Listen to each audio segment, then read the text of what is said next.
The Mutual Broadcasting System presents The Mysterious Traveler. Written, produced, and directed by Robert A. Arthur and David Cogan, and starring tonight three of radio's most distinguished actors, Scott Tennyson, Frank Behrens, and Agnes Young in Killer, Come Home.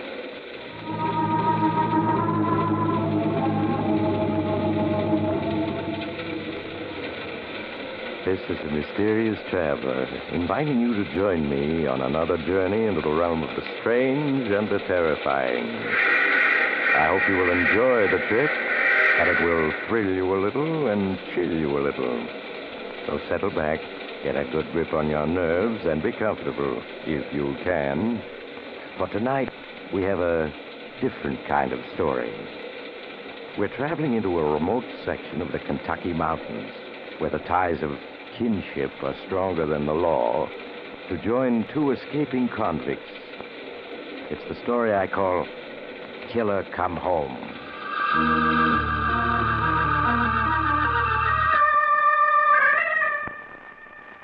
In a lonely section of the mountains, two men crouch in the brush.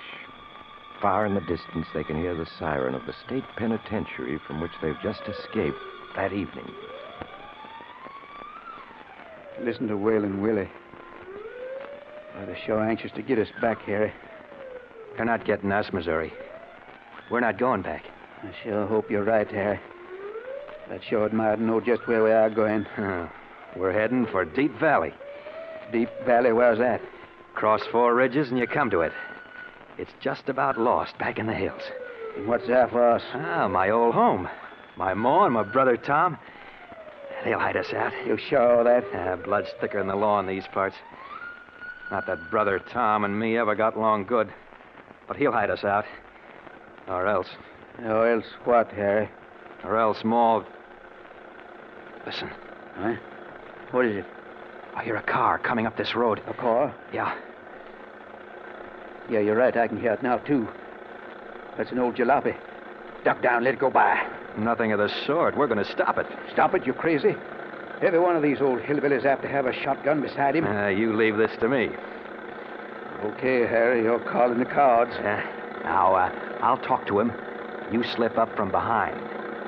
Use a rock. I got one right here. All right, then come on. Hey there! Stop that car, huh?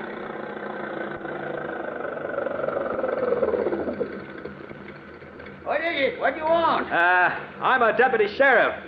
There's a prisoner escaped from Stone Mountain. We're searching all cars. Huh? You have to speak up, mister. I said we're searching all cars for an escaped convict. Escaped convict? I ain't seen him. Now, step aside. My old woman's been expecting me since sundown. Well, that's too bad, Pop. We've got other plans for you. Huh? I didn't catch what you said. See if you can catch this. All right, Missouri. No, don't.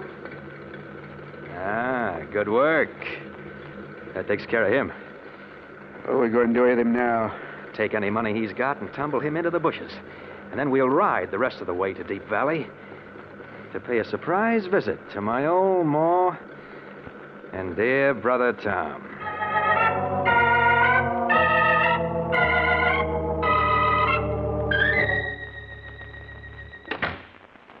Well, Doc, how is she? Well, she's 70, Tom. That's all that's ailing her. Anything fretting her? Anything on her mind? She's pining to see Harry, I reckon. Harry? Yeah, my brother, 5 years younger. Kind of a pet of Ma's. Every year about this time, she gets a notion he'll be coming home for a visit. Makes her upset. Well, then that's why she's not eating or sleeping. Would help her a lot if your brother Harry could pay her a visit. Yeah, well, I expect that ain't possible. No? Dead? Not exactly. Locked up. Oh. Stone Mountain Penitentiary. Robbery. Been in there 4 years. Your ma don't know? No, I kept it from her. Afraid it might kill her. Well, I expect you're right, Tom. Shock like that might finish her off. Yeah. See, Harry Tatum went off to the city 10 years ago. Yeah? Got in with a gang of some kind, got into trouble with the law. Only time he come back here to see Ma is when he had to hide out for a while. Oh, I see. Well, try to keep her from fretting, Tom. But there is another thing. Yeah, Doc? She shouldn't be staying in this cabin, and neither should you. She should be down to town where she can get looked after better. Besides, the way the river is undercutting the banks, this cabin's going to topple right into it someday. Yeah, Big Rocky's eating this way fast, all right. But Ma won't move, not until she sees Harry again. Well, try and persuade her, Tom. All right, I'll try, but it ain't much use. She's afeard does she move, Harry will come back here for a visit and not be able to find her. Tom? Tom? There she is now. I better go on in. All right, Tom. Night. But try to persuade her to move out before this cabin falls in the river. Yeah, I'll try, Doc. Good night. Good night. Tom. Tom, boy, where be? I'm a-coming. Here I am, Ma. Open the window, son. I've a hankering to hear the big rocky river rushing by down there in the gorge. Sure, Ma.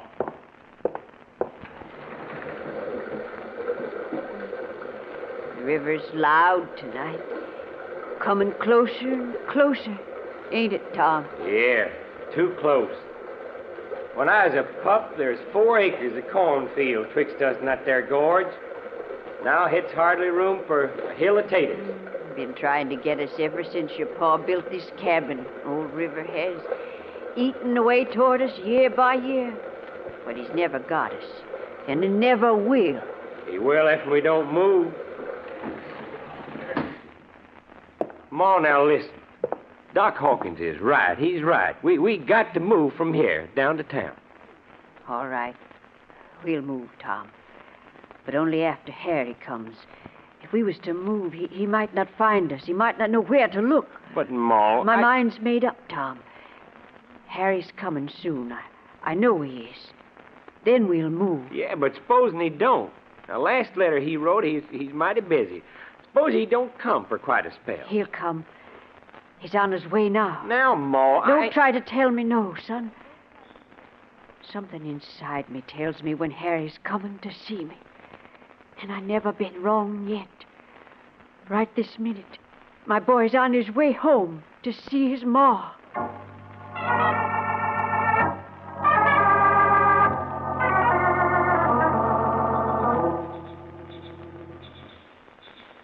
Try to start her again, Missouri. Maybe the motor will catch now, huh? It ain't no use, Harry. This old tea kettle just done stopped percolating. Well, it brought us 50 miles. Deep Valley is just over the next ridge. We can hike it. What are we going to do with this jalopy? Well, looks like a deep ravine here beside us. We can push her in. And then we head for your ma's cabin? Not by daylight. We don't head any place. It's most sunup now. We'll camp here in the brush till it's good and dark tonight, and then we sneak up to the cabin. I don't like this here country, Harry. All these here hills and valleys is mighty fine country to die in. Well, it's good country for hiding out from the law in, too. Don't worry, Missouri. We're going to make it. And with the help of Brother Tom and Ma.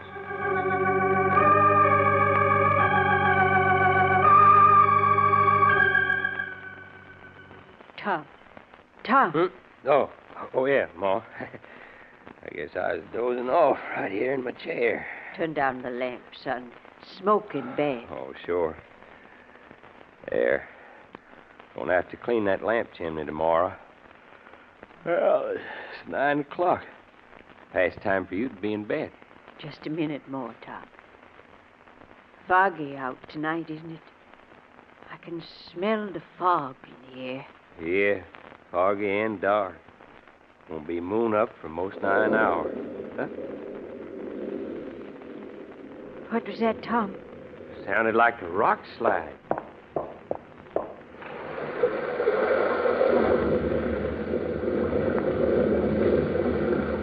I can hear it playing now, Tom. Old River's undercutting the cliffs, beain't it? Yeah. Big rock fall about half mile up the gorge there. Ma, now listen to me. We got to move. We plumb got to. River might undercut us any time and dump us 100 feet down there in that gorge. I said we'd move as soon as Harry's come. Yeah, but he might not come in time. No, Tom, no. Because he's coming here tonight. My boy's coming here tonight. Ma, what are you saying? He can't be coming He here. is, I tell you. Glory be, my boy Harry's coming to see his old ma at last. I can feel his thoughts reaching out to me through the dark, finding me, telling me he's on his way. But, Ma... Don't argue, Tom. It's so. Ain't I always told you true? Other times Harry came. Yeah, I reckon you did. You always knowed afore he got here. But now this time you're wrong. You just got to be. I never been wrong yet about Harry's coming, Tom. It's like something calling out inside of me. And it's telling me he's coming closer every minute. Well, if he's coming, you'd best get rested for him now. You can sleep till he gets here. In a minute, son. Maybe this time Harry'll stay. Maybe he won't go off again the way he always has before. Maybe. Restless, Harry was. Restless like the river. Hungering for far places and bright lights. For the city. For city ways and city clothes. City talk. I reckon he was. But maybe this time he'll stay. Maybe he's had enough of traveling. Now we'll see when he gets here. Just time now for you to be getting your rest. Here, take my arm, Ma. I'll help you to your room.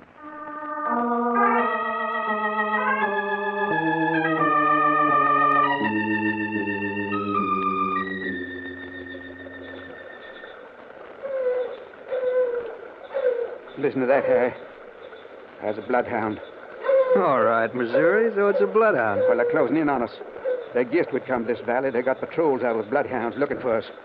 Yeah, looks that way. We're done for, Harry. They're going to trail us here, and they're going to get us. I tell you they won't. Tom will hide us somehow. Seemed to me you're pinning an awful lot on you, Brother Tom. Maybe we won't even reach the cabin. Missouri, I forgot to tell you something. We have reached it. Huh? I have reached it? Yeah. You mean that cabin over there we've been watching the last 15 minutes? Yeah, that's my home, Missouri. We're there. Why didn't you tell me? I like surprises. Anyway, we had to watch it to make sure there wasn't any strangers inside. We ain't seen nobody but the old lady there and the heavy-set fella sitting in the kitchen. Ma and Tom, yeah, and there they go. Tom's helping her. Probably she's going to bed now. All right, Missouri, we can slip in now. Come on along. Here's a path. What's that river here? That's a big Rocky. Runs through a gorge back of the cabin. She's fast, but you can float a boat down her. Okay. Now we go in. Oh, man, it feels good to be inside. Keep your voice down. Keep your voice down. We take Tom by surprise. What are you doing there?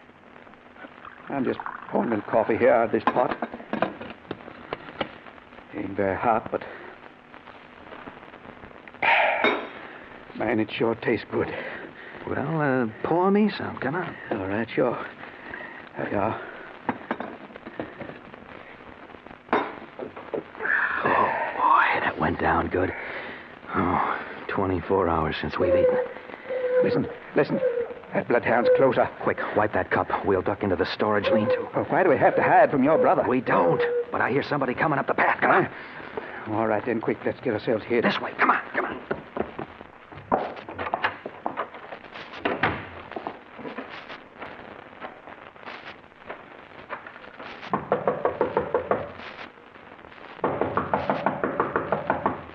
I'm a-coming. Evening, Tom. Sheriff. Well, come on in. Much obliged. Expect you know why I'm here, Tom. No, I can't say I do, Sheriff. What's happened? You mean you ain't here? Heard what? We got no radio box here and no telephone neither. How'd I hear anything? Thought maybe somebody stopped by to tell you. Tell me what? About your brother, Harry. Harry? He escaped yesterday from Stone Mountain. Escaped from the penitentiary. Him and another fella named Missouri. I figured he might head for home. That's why I've been hearing bloodhounds. I got men both up and down the trail in case he tries for here. I got the cabin watch from down below, too. Just wanted to tell you. Oh, he wouldn't come here, Sheriff. Harry ain't no fool. You might figure you'd help him. Was I an escaped killer, I'd sure head for my kinfolk to get help. Killer? Well, Harry's no killer. He went to penitentiary for robbery. He's a killer now. Him and this Missouri, they stopped a car yesterday. Stole it. Bashed in the driver's head. Murder? Harry done murder? Don't know what else you'd call it. We found the car over in the next valley. So we figure Harry can't be too far away. Maybe that's why Ma said... Yeah? Nothing. That's mighty bad. Harry killing that there driver. Now that you know, you figure on helping him if he gets here? I guess not, Sheriff. For anything else, I won't say. I don't know. But killing? No, sir, I don't hold with killing. If he shows up, I'll keep him for you, Sheriff. I reckon I can get back outside. Have a cup of coffee before you go? I got some here. Oh, thanks, Tom. Maybe later. Gotta go now. I'll be stopping in again later.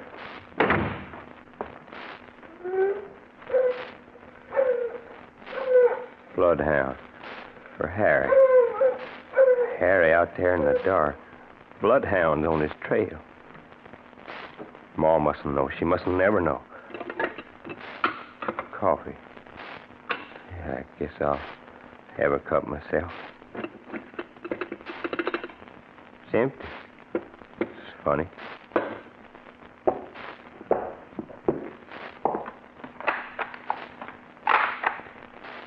All right, Harry. You can come out now. Harry, I said you can come out of the lean-to now. You might as well come out, Harry. I know you're there. All right, Brother Tom, we'll come out.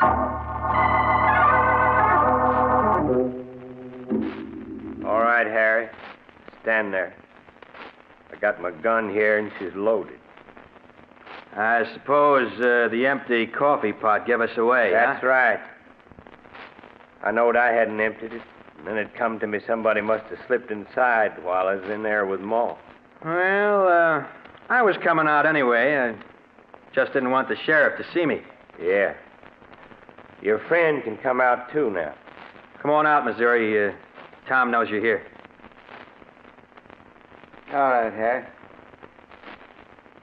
What kind of greeting is this? A loaded gun pointed at our noses. You said you could count on your brother. Sure, I can count on him. Can I, Tom? Expect you heard what I told the sheriff.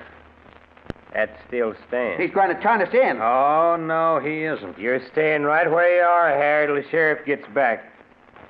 And you're going along with him. Without saying hello to my dear old mother? She'll be disappointed. She's sleeping. Sound. She'll never know you're here. I have an idea that she'll wake up. Why should she wake up if we're quiet? But we're not going to be quiet, Brother Tom.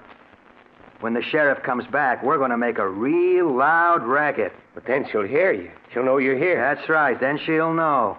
Everything. Harry, that'd kill her. I wouldn't know about that. But I'm sure going to yell. Oh, no, you couldn't. You'd be killing your own ma, man. Nobody could be that low. I tell you, she'll learn everything. Unless you let me and Missouri get out that window. Prison's changed you, Harry. You are a killer now. All right. So it's changed me.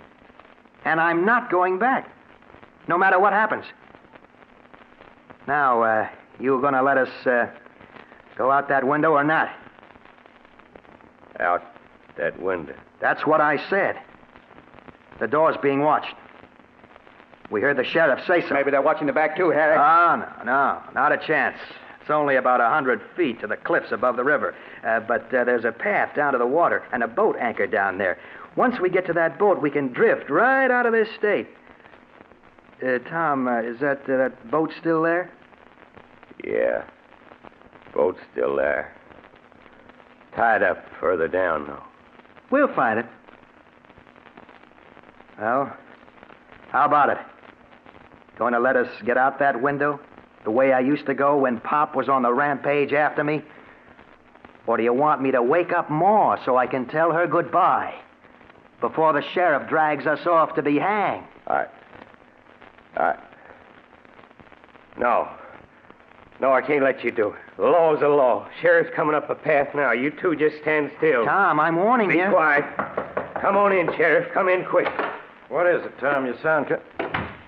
Well, I'll be. It's Harry and the other guy. Yeah, it's them. They was hiding out. Put away your pistol. I got my rifle trained on them. Yeah, let me get these handcuffs unlocked. I'll cuff them together and call my men. We'll take them away. This is the kind of help your brother's giving us. And you talk so big, Harry. Shut up, Missouri. We ain't taken yet. Sheriff, just one thing. Yeah, Tom? My ma's never to know. You hear? She must never know about Harry. It'd kill her to learn he's a jailbird and a murderer. Yeah, I reckon it would. All right, I passed my promise on it. But I haven't made any promise. Oh, Ma. Harry. Ma. Harry, you can't kill your own ma, man. Well, I'm not leaving without saying goodbye to her. That's all. Just goodbye. Ma. Ma, where are you? Harry. Be that you, Harry? She's here. It's me, all right, Ma. I've come to see you. I knowed you was coming, son. Come in here. Bring me out to the light where your ma can look at you. I'll be right in as soon as I've said hello to Tom. Well, Tom, now she knows I'm here. I can't go without a little visit with her. You can, you will. Come on now, put out your hands. How about it, Tom? Want me to tell Ma I can't stay because I've got a date with the sheriff? Harry, son, what's keeping you? Your ma's hungering to see you. Come bring me out to the light. I said put out your hands, Harry. I'm not taking any nonsense. No, Sheriff. Wait. Tom, I know you don't want to upset your ma, but these two are killers. I just Missouri, can't grab it. No, I got watch him. it. Quiet. Let go of me. Between us and Tom's gun. Here, I got No, him. you don't. You're ain't not gonna- getting my Oh, pistol. Hold his hands. Quiet. Show you. Hold him, I say. Tom, shoot. You can pick him off. They'll have my pistol in a minute. Go ahead. Better not, Tom. Better not. No matter who you hit, it'll sure upset Ma. Tom, shoot. Shoot. They're breaking my arm. Tom. What's it keeping Harry? Think fast, Tom. Think fast. Another second, somebody will get shot. But pass me your promise to let us both go safe out that window, and nobody will be hurt. All right, Harry, you got my promise. Tom. Sheriff, put up your hand. I got you covered now. Tom, you can't do this. It's already done. Put up your hand. You'll regret this, Tom. You'll regret it sad and heavy. Here. Take his gun, Harry. I got it. Now, both of you step aside. That's it. Sheriff, I got to do this. I got to. You're siding against the law now. The law don't forget that. Tom, where's Harry? Where's my boy Harry? He's coming directly, Ma. Sheriff, I got to tie you up in the lean-to. Now, Harry, you can't go from here till you've talked to Ma some. You got to leave her with an easy mind. Now, go on. Go on and bring her out here.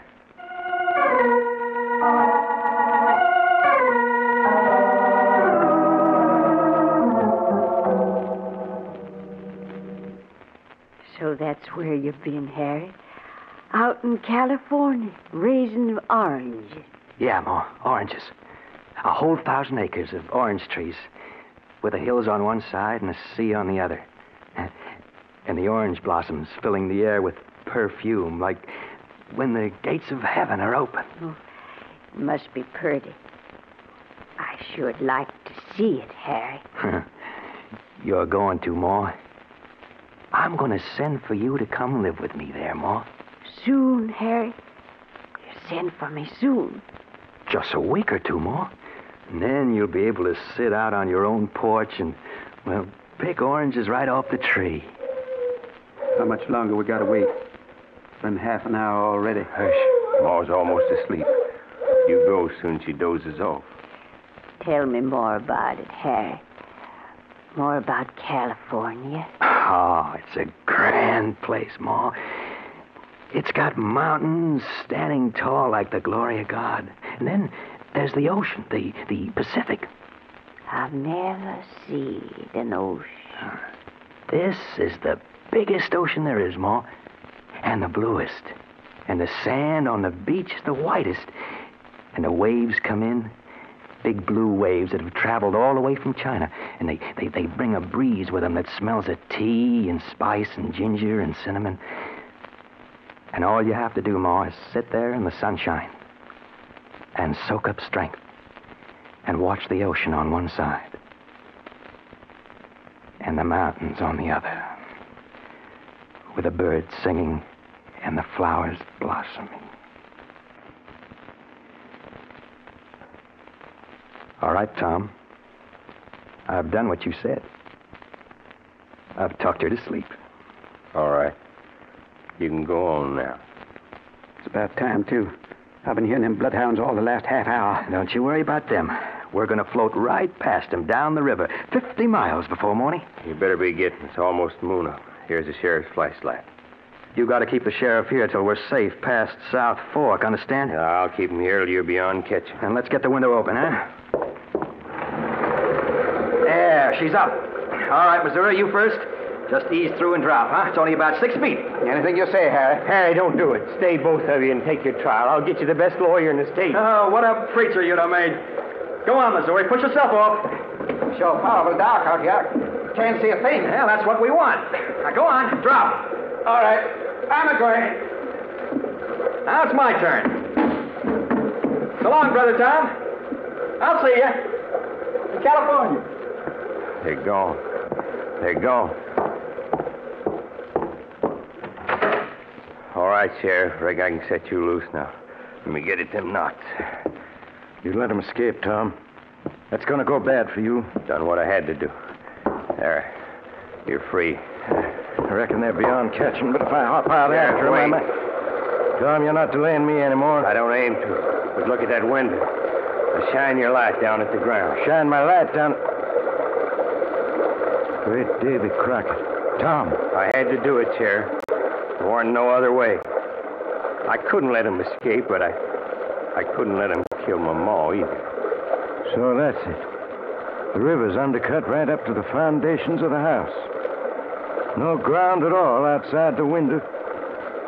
Just a straight drop, 100 feet to the rocks.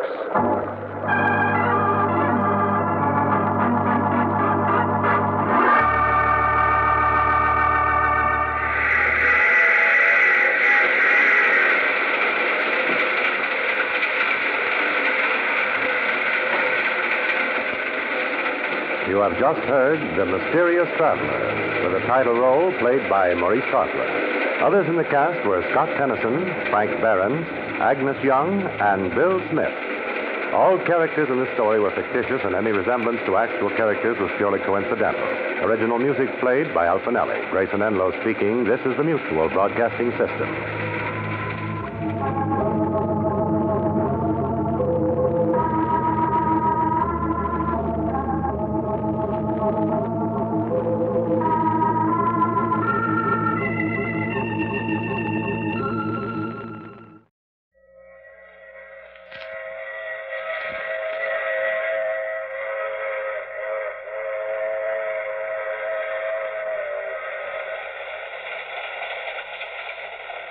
The Mutual Broadcasting System presents The Mysterious Traveler, written, produced, and directed by Robert A. Arthur and David Cogan, and starring two of radio's foremost actresses, Gladys Thornton and Abby Lewis, in The Knives of Death.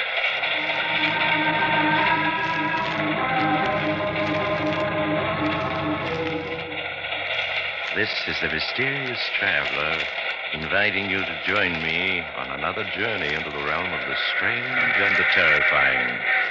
I hope you will enjoy the trip, that it will thrill you a little and chill you a little. So settle back, get a good grip on your nerves, and be comfortable, if you can, as we join two little old ladies who have one burning ambition in life. They want to solve a murder.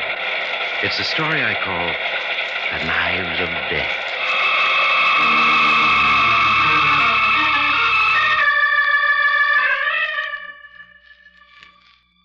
Perhaps you remember two sweet old ladies named Grace and Florence Murdoch. Grace is 72, and Florence is younger. She's only 70. After a lifetime in a small town, they've set out to see the world. Well, up to now, their only recreation has been reading mystery stories. Now they're determined to find real adventure and not just read about it. In their hotel room high above New York, Grace Murdoch is looking out at the great city below them with eager anticipation. New York, Florence, think about it. We're in New York. I don't have to think about it, Grace. I know we're in New York. Oh, look at the lights, the enormous buildings, the traffic. Florence, think of the adventures waiting for us down there. The people we'll meet. The mysteries we may encounter. I don't want to encounter any mysteries. At my age, I'm perfectly content to have a nice, quiet time sightseeing. Oh, sightseeing. Really, Florence, you sound just like a retired school teacher. Well, I am a retired school teacher, and so are you. That doesn't mean I have to act like one. Oh. As soon as we've changed our clothes, we're going down to Chinatown to have dinner. Grace, you're forgetting. Forgetting what? We promised to go out to New Jersey to see Matilda Smith tonight. We did. I don't remember doing any such thing. Why, I don't even remember any Matilda Smith. That's her married name. She used to be Matilda Johnson. She was a pupil of mine the first year I taught school. A thin, unattractive Southern girl with just lots of money. She sounds simply dismal. Why do you want to look her up? Because of her husband. He used to be a professor. He made several trips to Africa, wrote some very interesting articles about the strange tribal customs he encountered. Now, I'll phone her and tell her we'll be out later. Hello? Operator, I want to make a person-to-person call to Mrs. Matilda Smith in Dobbs Corners, New Jersey. That's it. Yes, I'll wait.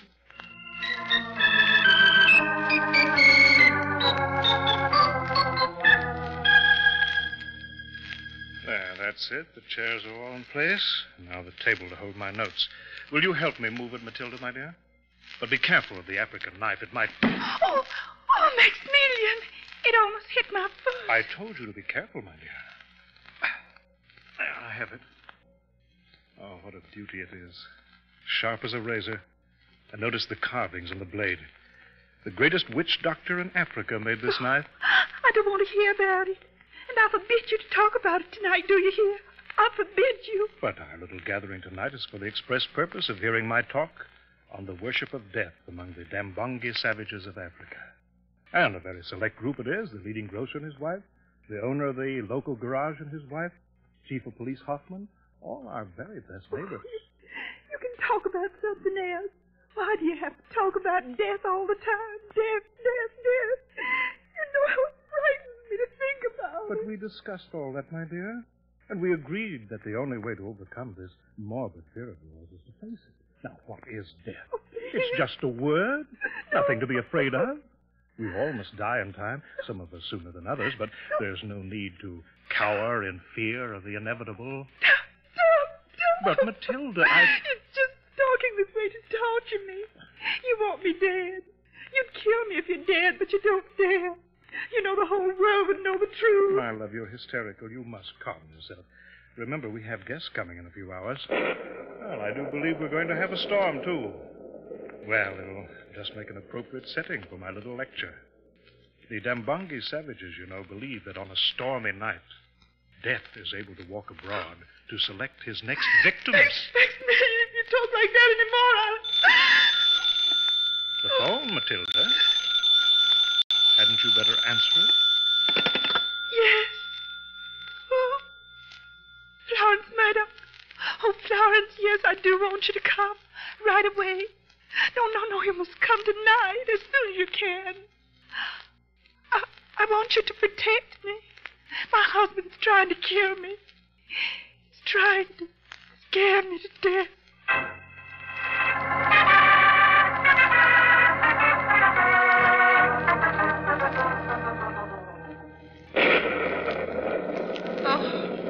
Goodness, what a night. Florence, are you sure that Matilda said her husband was trying to kill her? Of course I'm sure.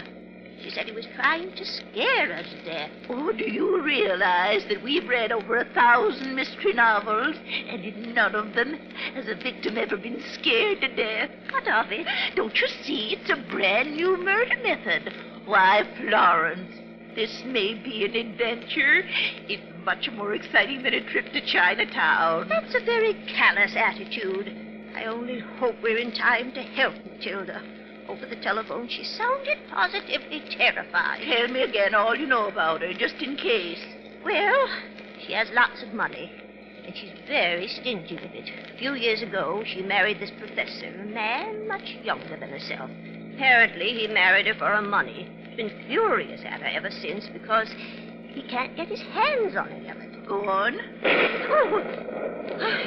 Well, anyway, he's very brilliant. He studied witchcraft in Africa, and Matilda is sure he'd kill her if he knew how to get away with it. Oh, taxi seems to be slowing down. Do you suppose we're actually there at last? Yes. There's one of those little glass signs on the lawn. Oh, Smith, it says. Oh. But the house is awfully dark. Goodness, I do hope we're in time.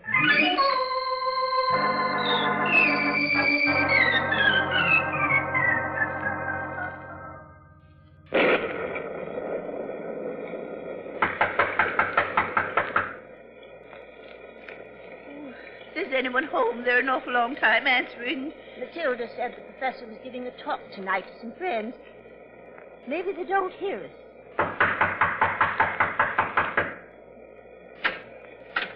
Yes? Who is it? Grace and Florence Murdoch. Matilda invited us. Oh, of course. Come in, come in. We were afraid you weren't coming. We took the wrong train. We'd have been here hours ago. Oh, what a pity. Let me take your things. I'll hang them here to dry. Where's it, Maximilian? Your friends, my dear. They finally located our humble abode. Lawrence, it's you. Oh, I was so afraid you weren't coming. We got lost, Matilda. But how are you? Are you all right? No, I'm not all right. I'm frightened. Oh, I'm so... My dear, you must control yourself. I hope you'll understand about Matilda, dear ladies. She hasn't been herself of recent months. She's obsessed with the notion she's going to die. Don't say it. I forbid you to speak that word. You see, she has a death phobia. The very word upsets her. And most unfortunately, this evening I was asked to lecture on the worship of death among the Dambongi savages. A fascinating topic. Death to the Dambongis is a living creature. The thunder is the echo of his footsteps. No, Ted. Make him stop, Lawrence. Make him stop. He's trying to kill me. He's trying to frighten me into dying. Matilda. There, now, it's all right. Really it is. Professor Smith. Matilda should be in bed. She needs a sedative. Just what I told her. Oh. But she insisted on staying up to greet you. Her room is right here. If you could persuade her... I will. Matilda, come with me. I'm going to put you to bed, do you hear? Then you'll be all right. Oh, such a pity, my wife's affliction. But I'm sure her old friend will be good for her, Miss Grace. Now, we were in the midst of my little talk. If you care to come into the living room and join us, I'll continue.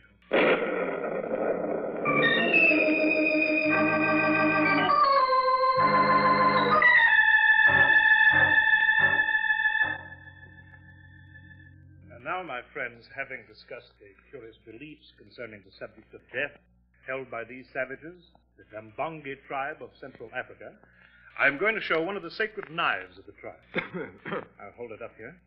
Notice the tremendous blade, razor sharp, and the curious carving.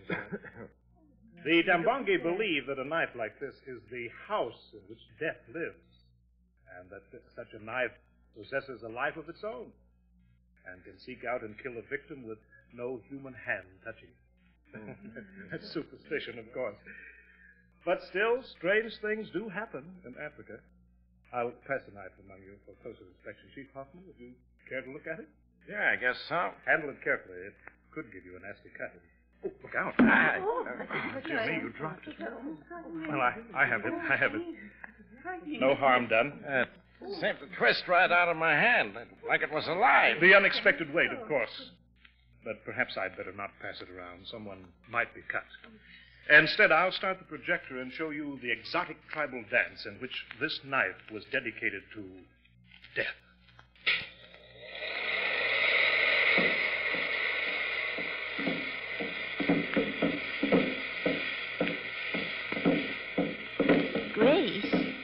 Grace, where are you? Here, to the left of the door. Oh, I couldn't see you. Sit down. How's Matilda? She's asleep. I gave her a tablet. Grace, she's frightened. She swears he'd kill her if he did. Did you lock her door? Yes, I turned out the light. Then I set the catch so the door locked automatically. Why? Because this husband of hers is up to something. I don't know what. But all this talk about the death worship of Dambungate savages and the rest of it's pure hocus pocus. You mean it's not true? Oh, not a word of it. There's no such tribe. Look at that film. It's just an ordinary tribal dance. But he has all these people in here, their neighbors, sitting on the edge of their chairs. Then he's up to something. Yes, so we'll just stay here with Matilda tonight. Tomorrow we'll discuss what's to be done. With the door locked, she should be safe enough. Yes. The window's locked, too, because of the storm. Nobody could possibly get into that room. There, the dance is over. I'll shut off the projector. Turn up the lights. Now, friends, if any... Now, what was that? What was that? What was it? Grace, that was Matilda. Please, everyone, remain calm. My wife may have been having a nightmare. It was no nightmare, Florence. Certainly was not, Grace. Come on. We must see what's happening. Please, dear ladies, don't alarm yourselves. Poor Matilda frequently has nightmares. Well, that doesn't sound like a nightmare to me, Professor. No, me either.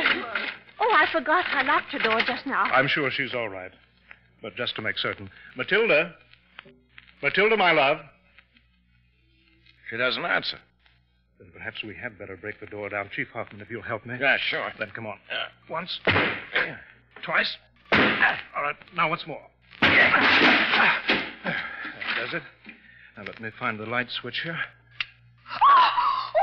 Oh, she's dead. She's lying right in the middle of the bed where I left her. Only now she's dead. With one of those African knives straight through her heart.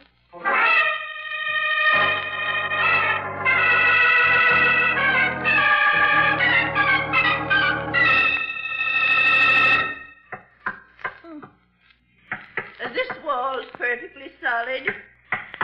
Yeah, this one is, too. Well, it beats me. The walls are solid, the windows are locked, and we know the door was locked because we had to break it down. And still somebody got in and killed poor Matilda. But how?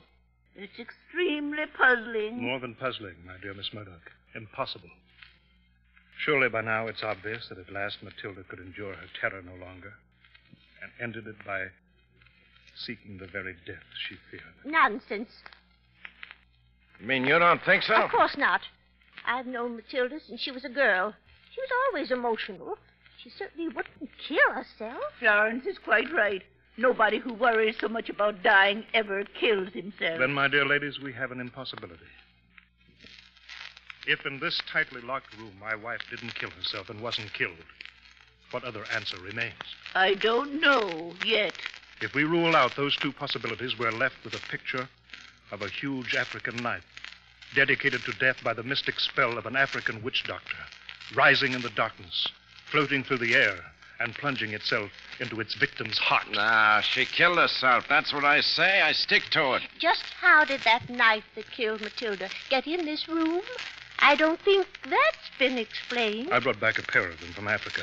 They're very rare and extremely valuable. One I kept, one I presented to my wife. She kept it in here, on her dresser. I would hardly expect her to keep something she dreaded so much in her room. Because of the value of the knife. Matilda, for all her wealth, was extremely close-fisted. Anything valuable she liked to keep close to her. There's one thing you men are overlooking. Yeah, Miss Murdoch? I helped Matilda to bed. I saw her take a sleeping potion just before I turned out the light. Then she couldn't have killed herself. The medicine would have put her to sleep too quickly. Just what I was trying to point out. Well, Professor, What do you say to that? What can I say, dear lady?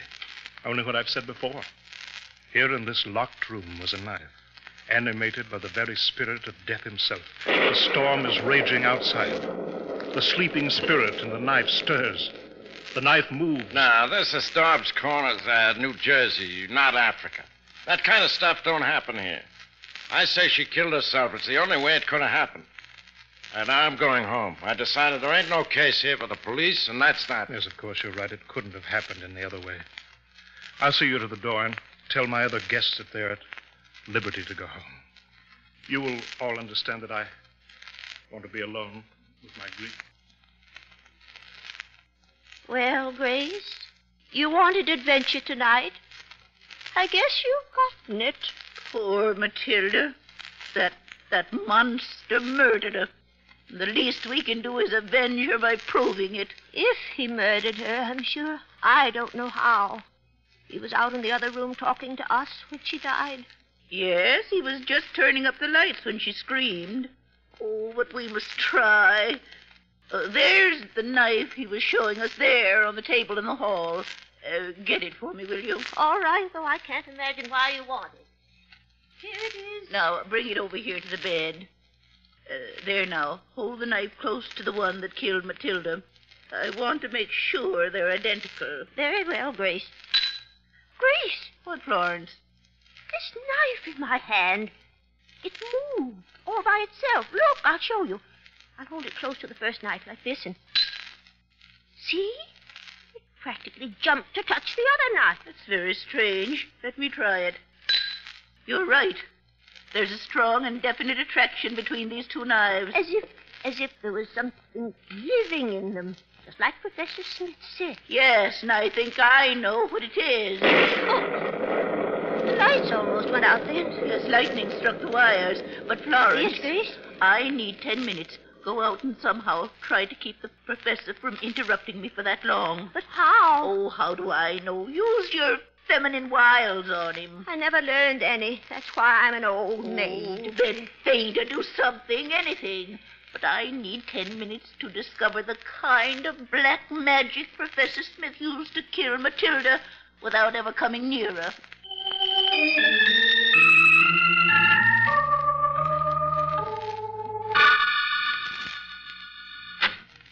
Grace? Yes? Chief Hoffman is just driving away. The others have already left. Professor Smith will be coming back any minute. Let him come. I'm all ready for him. Help me put this stepladder in the closet. All right.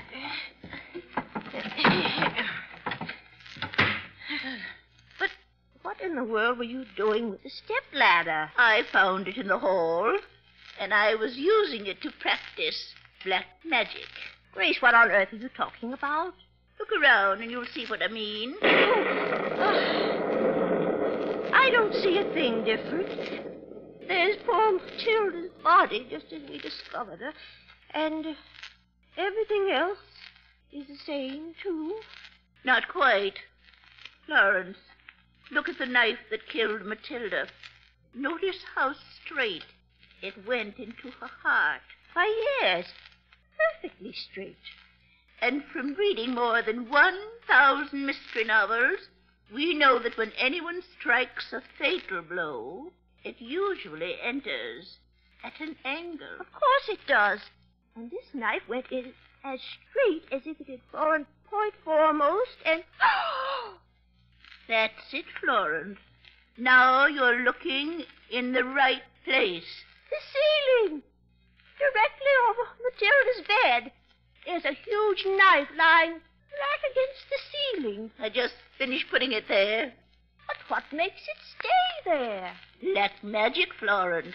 Black magic, Professor Smith. Magic? Oh. My dear Miss Murdoch? What were you saying about me and black magic? Professor Smith. I was asking what were you saying about me and black magic. Have you two been disturbing poor Matilda's body? Grace, I think it's time we were going. Yes, Florence. It's very late and we must be getting back. Stand still, you two. Gracie, he's pointing a gun at us. And it's loaded. Furthermore, I'm an excellent shot. You'd never shoot two defenseless women. Since he's just murdered one defenseless woman, Florence, wouldn't be too sure of that. I'm tired of this little comedy and of you two busybodies. You stand there until I can see what you've done to Matilda's body. Well, why are you rolling Matilda's bed out from the wall? So that I can stand between it and the wall and keep an eye on you two while I examine Matilda, my late but unlamented wife. Now we'll see. Good heavens. Grace, what are we going to do? He may kill us, too. I know. You got us into this. Now get us out. Oh, I wish we'd just gone to Chinatown like I wanted. Never mind wishing. Think of something. Can't. My mind's frozen. That gun looks so big. Florence, I'm scared. Maybe we can distract him by talking. Professor? Yes? You're not looking in the right place. I suggest you look up at the ceiling. I don't need to. I'm prepared to admit that you probably guessed my little scheme to rid myself of Matilda. Oh, it was a clever scheme, but not clever enough. I think it was. My little talk about witchcraft and black magic and knives that move by themselves confused everyone else so thoroughly none of them will ever seek for a more rational explanation. But we know. At least, I think we do. And you, my dear ladies, are going to be silent as the grave. Oh. A nice turn of phrase, isn't it? Silent as the grave? You're going to kill us? As soon as the next clap of thunder comes to drown out the noise of the shots. Oh, no. Why, we have tickets for a round-the-world voyage, and we haven't even started. You'll not need them, I assure you. You'll be caught. I never read a mystery yet where the killer wasn't caught. How different life is from books. You see, there's a pool of quicksand a mile from here in the swamps. Your bodies will go into that pool, and you'll never be found again. Particularly as no one is likely to come looking for you. Oh, dear. We won't even have a headstone. And I always hated swamps so. Florence, stop. The lights have gone out.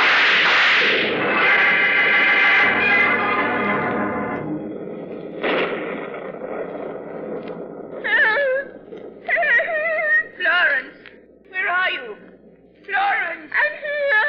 Help! He's got me. Help, Grace. Help, he's trying to kill me. Florence, calm down. You're in the closet, caught in the stepladder. In the closet? Oh, I see what happened. When the lights went out, because the lightning hit the wires, I ran for the door. Only I got the wrong door. You did indeed. But where's the professor? There on the floor beside Matilda's bed. With a knife in his back. Yes, Florence. He's dead, thank goodness.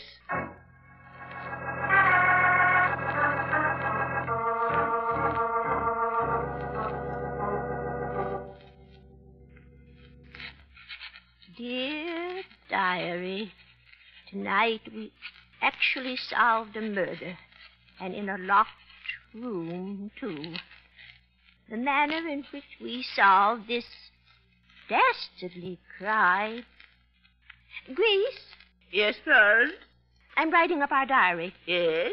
And I want to put down how we solved Matilda's murder. How did we solve it? I'm still a little confused. Oh, well, in the end, it was quite simple. You see, Florence, for 50 years you taught history, but I taught physics. What has that to do with it? When we were examining those two knives and some strange force drew the two blades together... Yes, I remember. I recognized it at once that one of the blades must be magnetized. Magnetized, of course. Now, hard steel becomes magnetized when in the field of an electromagnet. So I reasoned there was a magnet somewhere in the ceiling.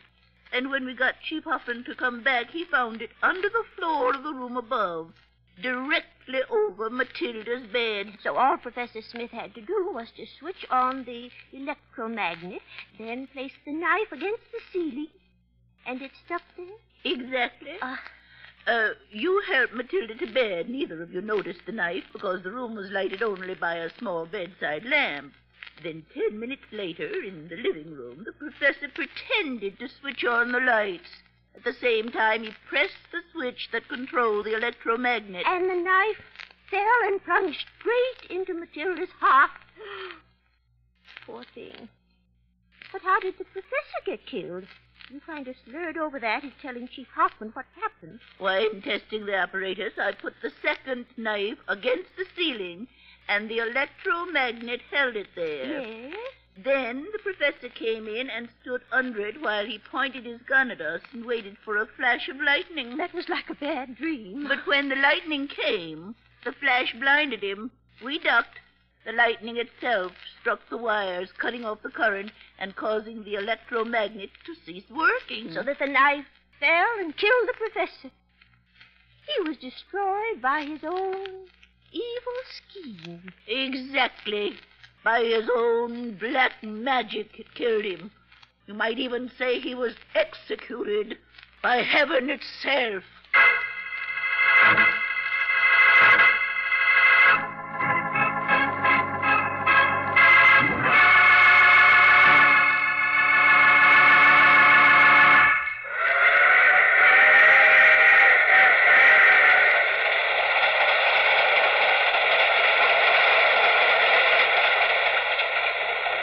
This is the mysterious traveler again. But that was hard luck for the professor, wasn't it?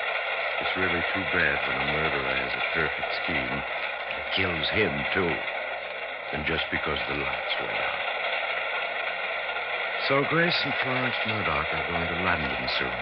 If you happen to be traveling to Europe in the near future and you encounter two elderly maiden ladies with an odd gleam in their eyes, duck.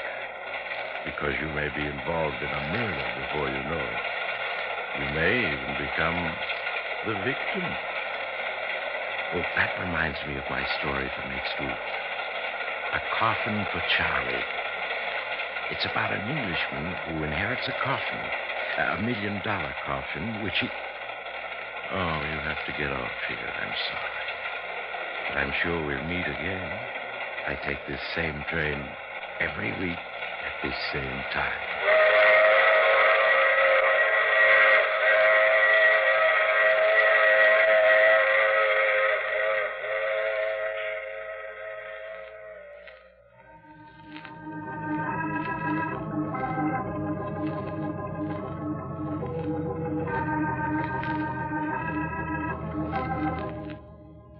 You have just heard The Mysterious Traveler, with the title role played by Maurice Tarplin. Others in our cast were Gladys Thornton, Abby Lewis, and Wendell Holmes. Original music composed and played by Al Finelli. All characters in our story were fictitious. Any resemblance to actual persons was purely coincidental. Phil Tompkins speaking. This program came to you from New York.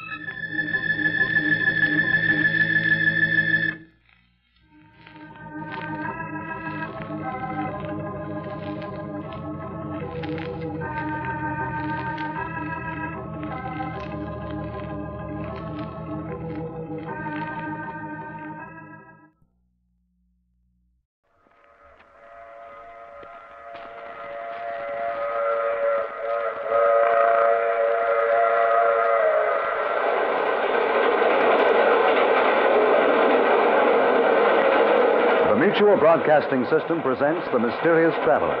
Written, produced, and directed by Robert A. Arthur and David Cogan. And starring tonight two of radio's foremost personalities, Chester Stratton and Joan Tompkins, in The Lady in Red.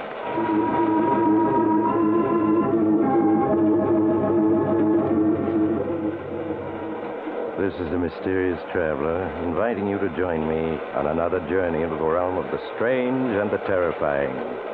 I hope that you enjoy the trip, that it thrills you a little and chills you a little.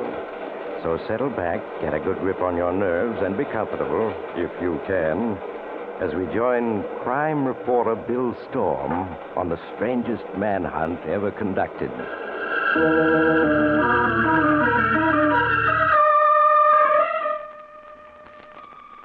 And now here's the story, just as Bill Storm wrote it down, when he began to be afraid that maybe he was going to succeed and find the strange and dangerous woman he knew only as the Lady in Red.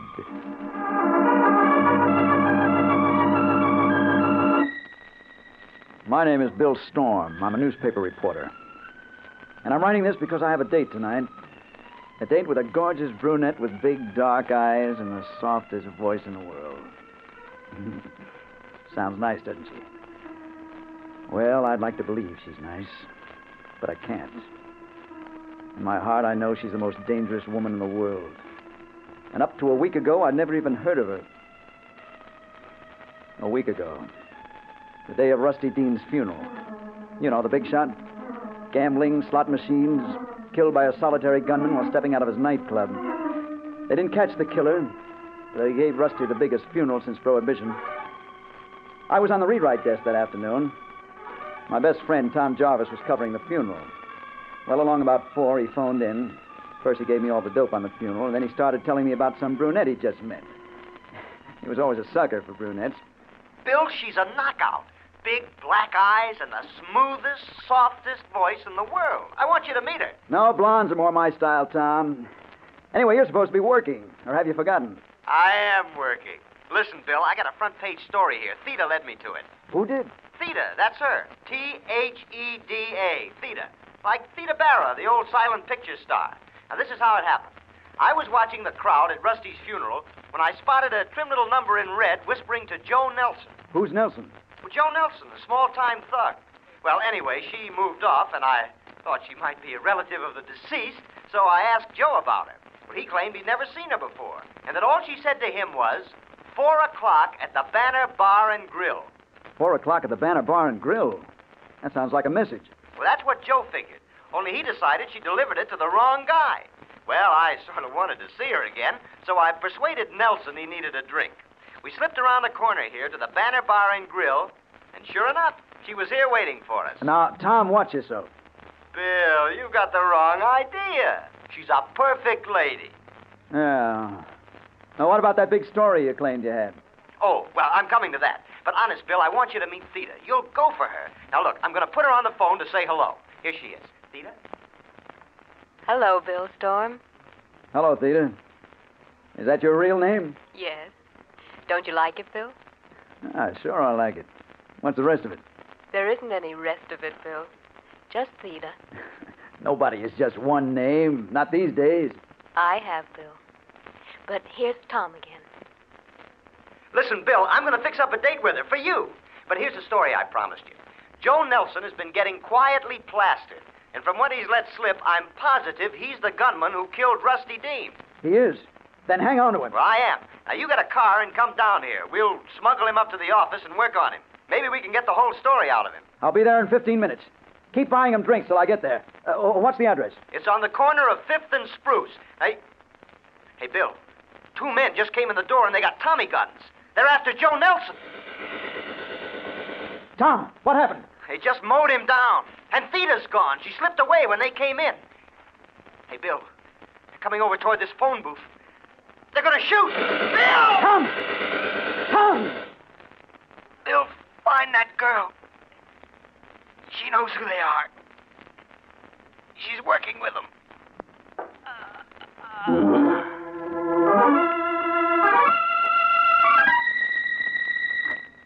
I was there in 5 minutes, even before the police got there.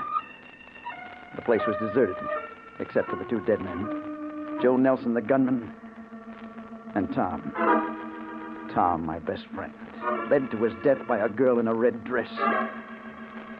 Well, the police didn't find the gunman who did the shooting, so I set out to find the girl, to track them down through her. Once I found her, she was going to talk plenty. I began the hunt by calling on the man who had been Rusty Dean's chief lieutenant and was running his enterprises now, Nick Murray. Sit down, Storm. Said you wanted to talk to me? What about? Murray, did your boys kill Joe Nelson this afternoon? My boys? No, Bill, they didn't. Why should they? Maybe because it was Nelson who bumped off Rusty Dean. He did? How do you know that? You mean you didn't know it? If I'd have known it, Nelson would have been dead long before this. Ah, I figured that. That's what made me think you were in the clear. You haven't told me how you know Nelson killed Rusty. Well, he had a few drinks this afternoon and let it slip out to Tom Jarvis. Mm-hmm. Just before those 2 hoodlums riddled them both. A brunette named Theda put Nelson and Tom on the spot for them. Brunette named Theda? Never heard of her. Huh? I hoped you might have. Trim-figured, deep dark eyes, low, soft voice. Looks like a lady. Some lady if she works with a bump-off gang. No, I never heard of her. But if she's working with any local mob, I'll hear about it. If any of the boys run across her, I'll let you know. Thanks, Murray. But warn them, if they do meet her, watch out. She's pure dynamite.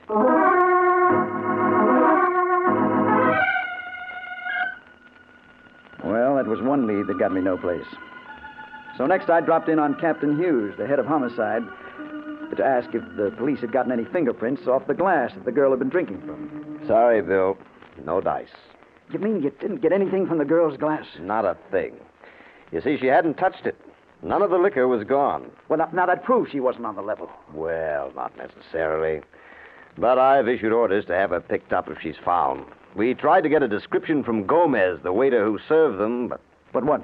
He says he didn't get a good look at her. When she slipped away, he didn't even see her go. Some eyes he must have. I suppose he didn't even see the shooting. Not much of it. He dived down the cellar steps when it started.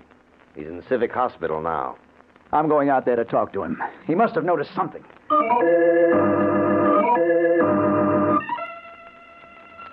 It wasn't much of a lead, but it was all I had. It was pretty late by now. And when I got there, the hospital had settled down for the night. They put Gomez in a ward. And outside the ward, I found a nurse on duty. A blonde kid who turned as I came up. Oh, good evening. You looking for someone? Yes, my name is Storm. I'm looking for a patient named Gomez. Gomez? Oh, yes. Broken arm and internal injuries. How is he? Is he awake? Yes. Feeling badly. Complains of pains in his chest. If he's awake, I want to talk to him. This is police business. What bed's he in? Well, the last one down by the far door, but I'll have to ask the doctor if you can see him. Wait here, please. She disappeared down the hall, but I didn't wait. The ward was dark except for a couple of dim lights. I started for the far end, and then I saw her. She was just a figure in a red dress bending over the last bed, but it was Theda, all right. It had to be. I tiptoed down the room. She was talking to Gomez. He was moaning a little. It hurts, doesn't it, Gomez? Yes, of course it does, but it'll go away soon. He mumbled something, and then he reached for a glass on the table beside his bed. A drink of water? Of course. Let me help you. She helped him lift the glass to his lips. And then I knew what she was up to, and I yelled, Gomez, stop that glass! Don't drink out of it! He dropped it all right, but it was too late. He'd already drunk from it. He turned to stare at me, his mouth open, and she moved toward the door right beside her. I ran after her, but I was too late. When I reached it, she was gone. Swallowed up in a dark hole. I knew it wasn't any use hunting for her, and I turned to Gomez. In my impatience, I grabbed his shoulder. Gomez, who was she? What did she want? Mr. Storm, you're not supposed to be in here. What are you doing to my patient? I'm going to make him answer. You leave him alone. He's not going to answer any questions for you tonight. And I say yes. I'm afraid not, Mr. Storm. He's dead.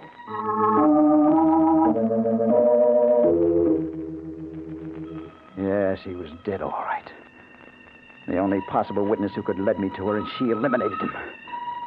And then I knew whoever she was and whatever her game was, trying to find her was going to be about as safe as moving into a den of rattlesnakes.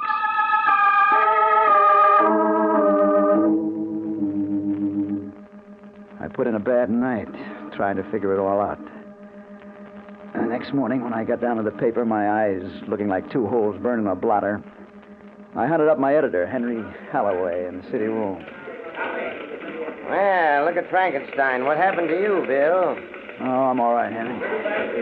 Listen, anything new come in about those thugs who killed Tom? Not a thing. The paper's needling the police, but, well, so far, no results.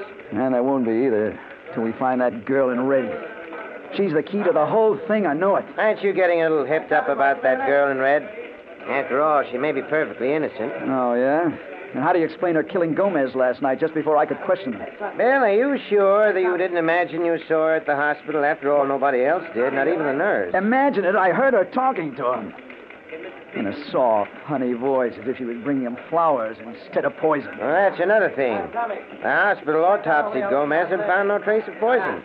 They claim it was internal hemorrhage and shock that killed him. Sure, the shock of a nice, healthy slug of poison in his glass of water. But I suppose they didn't find anything. They weren't looking for it, that's all. And I saw her kill him. Okay, you saw her. Now what? I want to be relieved of all assignments until I find her, that's what. She's in this city, and I'll run her down inside of a week, or I'll quit calling myself a reporter.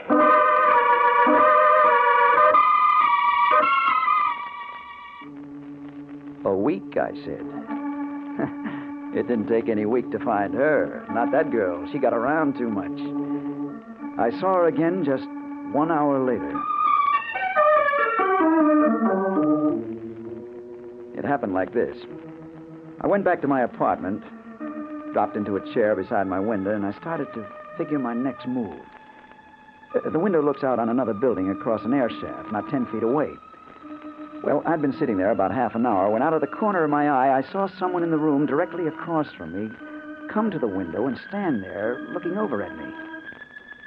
It was a girl in a red dress, wearing a cute little hat with a veil down over her eyes. And as soon as I saw her, I knew it was Theta. Oh, don't ask me how I knew. I just did. Standing there with a 10-foot air shaft separating us. Well, I did what I could. I turned so that she couldn't see what I was doing, and I got Captain Hughes on the phone. He said he had the building surrounded if I could only keep her talking for about 5 minutes. When I hung up the phone, I turned back toward the window, trying to act casual. Hello, Theta. You looking for me? Hello, Bill. No, it's just accidental that I'm here. But you're looking for me, aren't you? Her voice did something to me. I can't explain it. But a minute ago, I had hated her. And now... Well, now I knew why Tom had gone overboard about her. I said something, anything, to keep her talking. Oh, yeah, I've been looking for you. You're a hard girl to find. I have to be, Bill. But why, Theta? Look, you're just a kid. What kind of racket are you mixed up in, anyway? I'm sorry, Bill. I can't answer that. Oh, but listen, you could be anything you wanted. You don't have to be mixed up with murder. Then you think I'm a murderer? Well, what else can I think? Last night you killed that poor devil at the hospital. I saw you. Yes, I know. You wouldn't believe me if I told you you're wrong, would you? I'd like to, but I can't, Theta. I can't. I'm sorry, Bill. Someday you'll know the truth. Now I have to go. Oh, no, wait. Let me look at you. I think we met someplace before. Yes? Yeah. It was in Chicago. But I can't remember where. Please don't try to, Bill. And don't try to find me anymore. Now, goodbye. No, wait. But she was gone. And then somebody else appeared at the window. A window washer.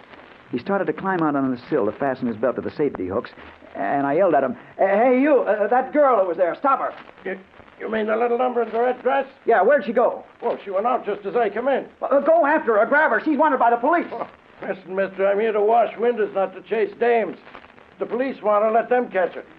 Now, quit bothering me. I got a job to do. Look out, your safety hooks are bending. What? Oh, no! Oh! Right in front of my eyes, he fell 15 floors. I saw the safety hooks break as he leaned his weight against them, and then I knew why she'd been there. She'd been there to weaken those hooks, to make sure that poor devil fell and killed himself.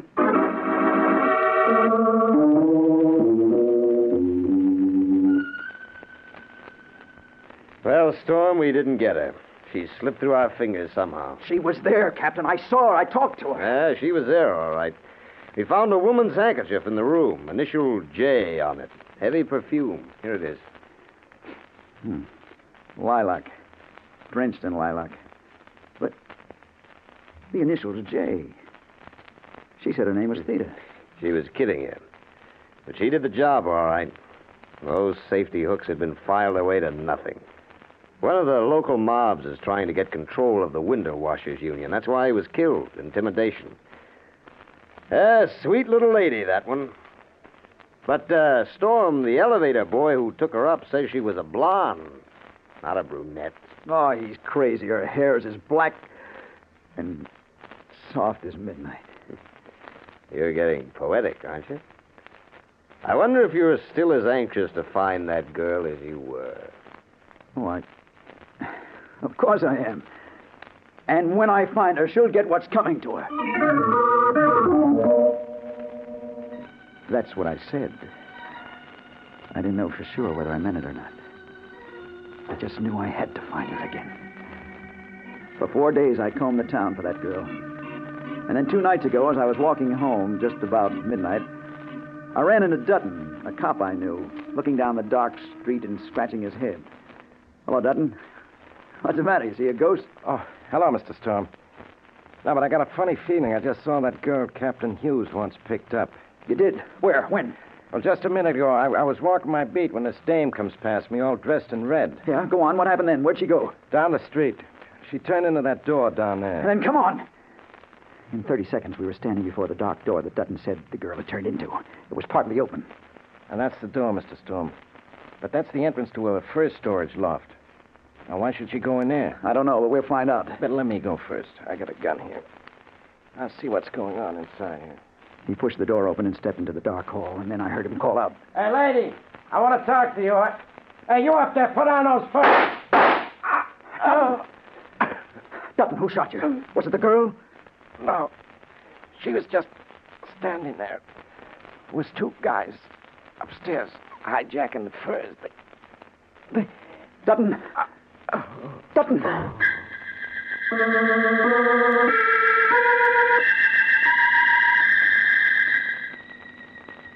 But listen, Storm, you say you didn't see her. Then how do you know it was the same girl? I know, Captain Hughes. She was acting as a lookout for those fur thieves. She deliberately lured him in there to his death. Maybe. And maybe not. I'm seriously beginning to doubt if it's the same girl mixed up in all these cases. I think it's just a theory. Your theory. Well, I'll prove it to you. She's definitely mixed up in the rackets. By now, Nick Murray and his boys must have learned something about her. I'm going over there to find out.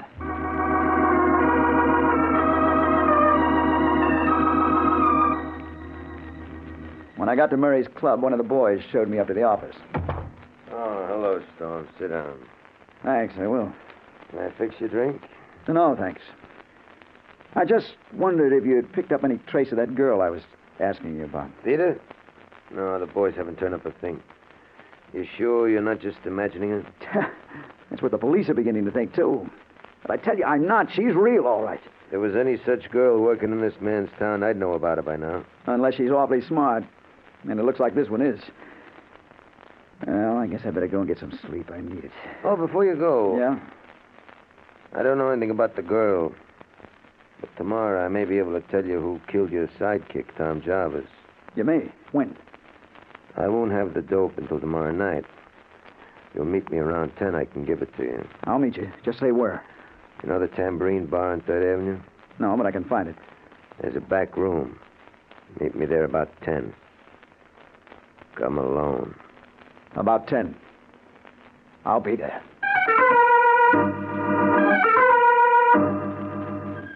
I went home, but I didn't get much sleep. I was too keyed up. About 3, I got up and put on a dressing gown and sat down by the window to smoke. And then, behind me, Hello, Bill Storm. I turned, and she was there. I started to stand up. No, stay where you are, Bill. Unless you do, I'll leave. Theda, why have you come here? You've been looking for me so hard. I thought I ought to. Look, I won't touch you or try to make you stay, but let me get up and fix you a drink. Sorry, Bill, I can't stay. But I wanted to tell you the time's come when I can let you know the truth about me. You mean you're going to tell me who you are and why you've done what you've done? Everything, Bill. But not tonight. I'll see you again tomorrow, though. Where? When? You have an appointment, don't you, with Nick Murray? Yeah. How do you know? Are you working with him? Please, don't ask me any questions now. I'll tell you everything tomorrow night. Good night, Bill. Oh, no, wait. You can't go yet. But she was gone. By the time I reached the door, she was out of sight. Well, I went back to bed. But I didn't get any sleep. I was groggy, punch-drunk. I knew she was guilty, but I wanted to believe she was innocent. And I couldn't.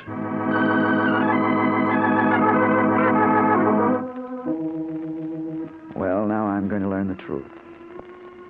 I'm waiting here in the back room of the Tambourine Bar. It's almost 10.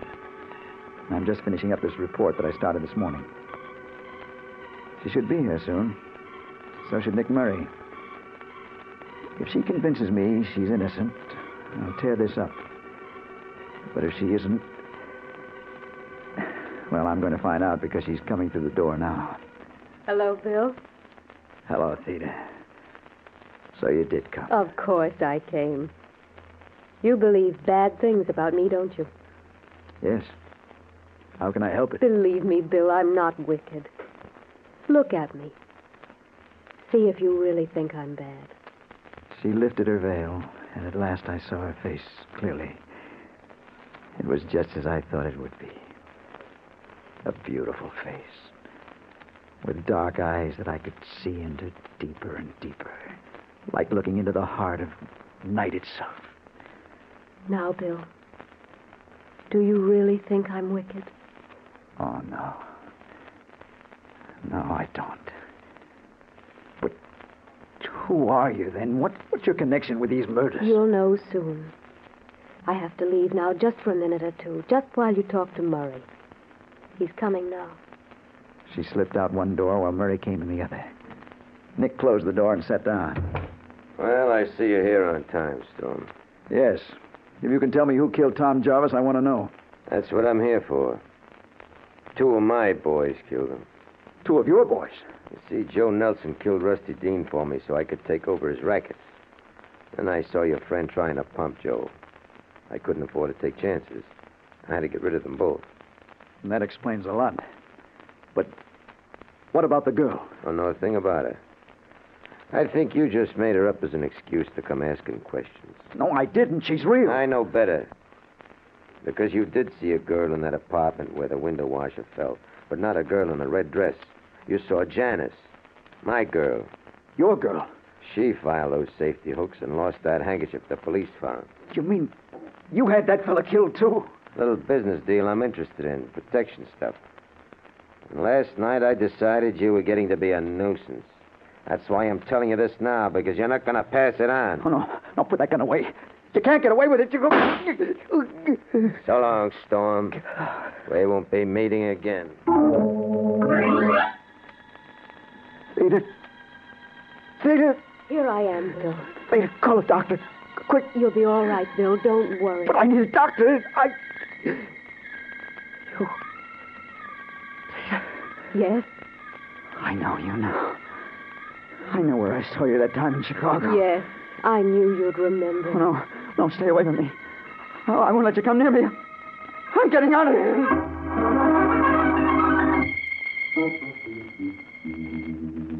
Oh, no, I won't.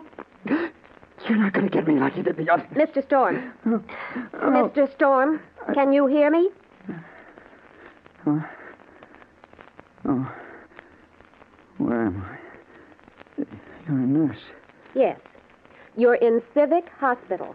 You were brought here an hour ago, shot in the chest. A policeman found you crawling down 3rd Avenue. Oh, yeah, I remember. Oh, nurse. Take this down. Nick Murray shot me. Get word to the Morning Ledger. Certainly. Now, please, lie quietly while I go get the doctor. I'll only be a minute.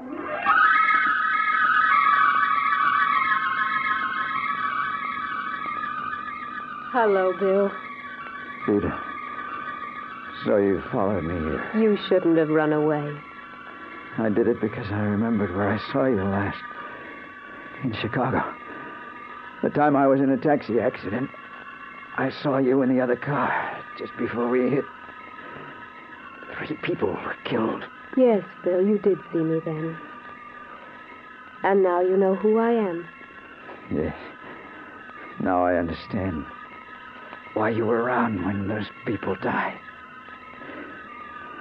I never expected you to be a beautiful girl. Why not? Just because people think of me as an ugly old man with a scythe, does that make it true? I'm not really ugly, you know. I'm not someone you have to be afraid of. No. I'm glad that you're beautiful. It makes it easier this way. Now take my hands, Bill.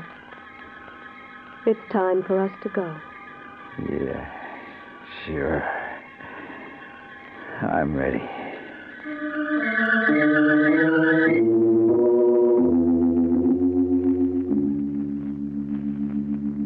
He recovered consciousness a minute ago, Dr. Clark. I came for you at once. Seemed to be quite strong, and I... Dr. Clark. He's dead.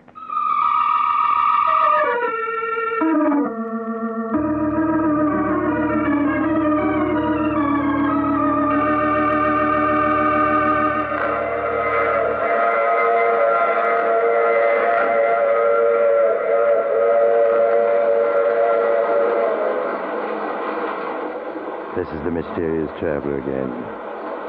So that was the secret of the lady in red. Theda, a strange name. Theda. I wonder if Bill ever did realize those are the same letters that spell death.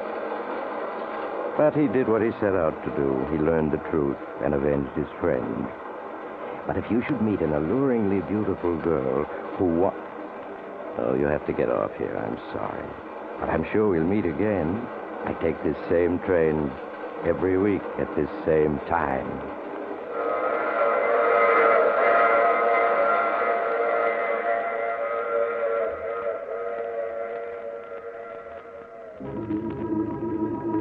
You have just heard The Mysterious Traveler, with a title role played by Maurice Tarplin. Others in our cast were Chester Stratton, Joan Tompkins, Joseph DeSantis, and Larry Blyton.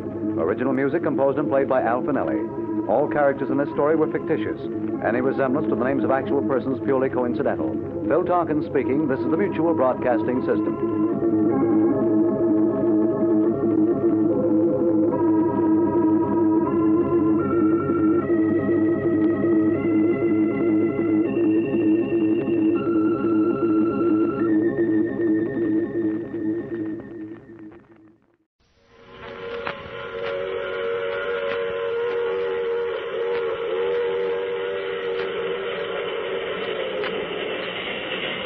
The Mutual Broadcasting System presents The Mysterious Traveler, written, produced, and directed by Robert A. Arthur and David Kogan, and starring tonight two of radio's foremost actors, Ralph Bell and Robert Dryden, in The Last Survivor.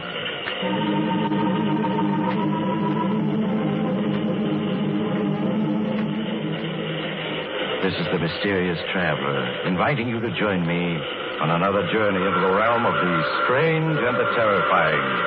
I hope you will enjoy the trip, and it will thrill you a little and chill you a little.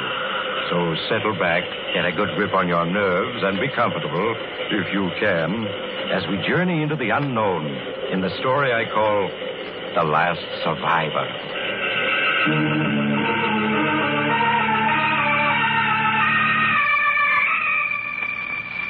In a small 6-by-10-feet radio compartment, a man sits sprawled in the transmission operator's chair.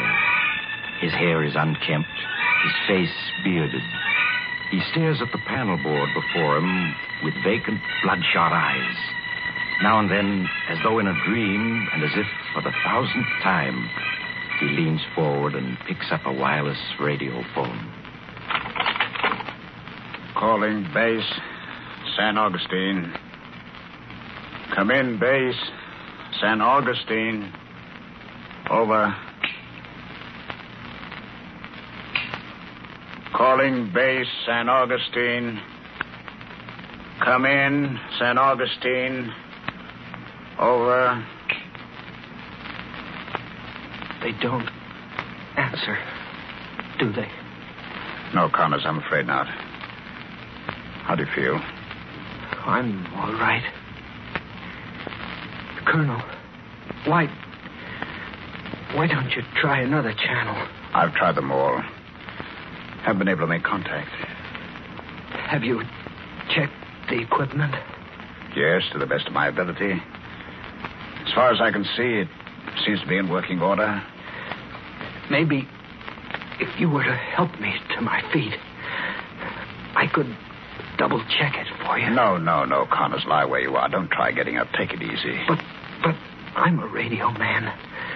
I know the equipment. Later, Connors, later. Is there anything I can get you? Food, water? No. No, thank you, Colonel. It's strange. Just the two of us out here. Like this. Yes. What will you do when you're alone, Colonel? Alone? I can't last much longer. Oh, nonsense, Connors. You're going to be all right. You're going to be all right, do you hear? Who are you kidding, Colonel? Me? Or yourself? It's a strange way to end up, isn't it? A strange way to end up? Yes. I remember that day so long ago. So very long ago. I feel as if I were looking back on another age. And perhaps I am. What year was it? 1947? Yes. It was a year like so many the world has known.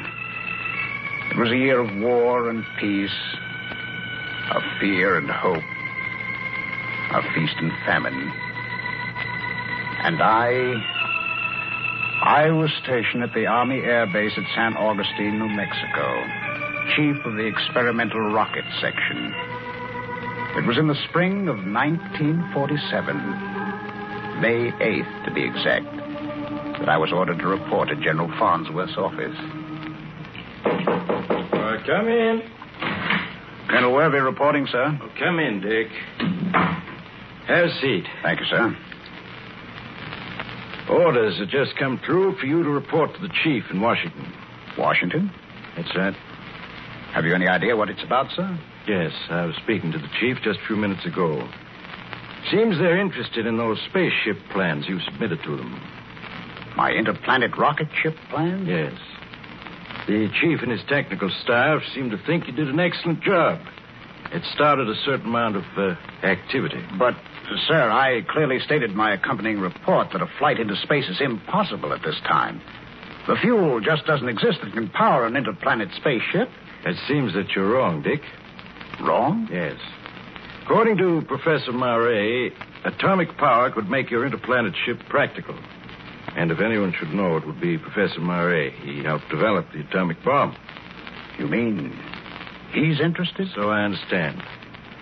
The chief's going to ask for an appropriation of $20 million for the development and construction of an atomic-powered spaceship. You and Professor Mare are to work on the project jointly. How soon can you leave? I'll be ready in an hour, sir. There'll be a plane at your disposal. Good luck. Thank you, sir.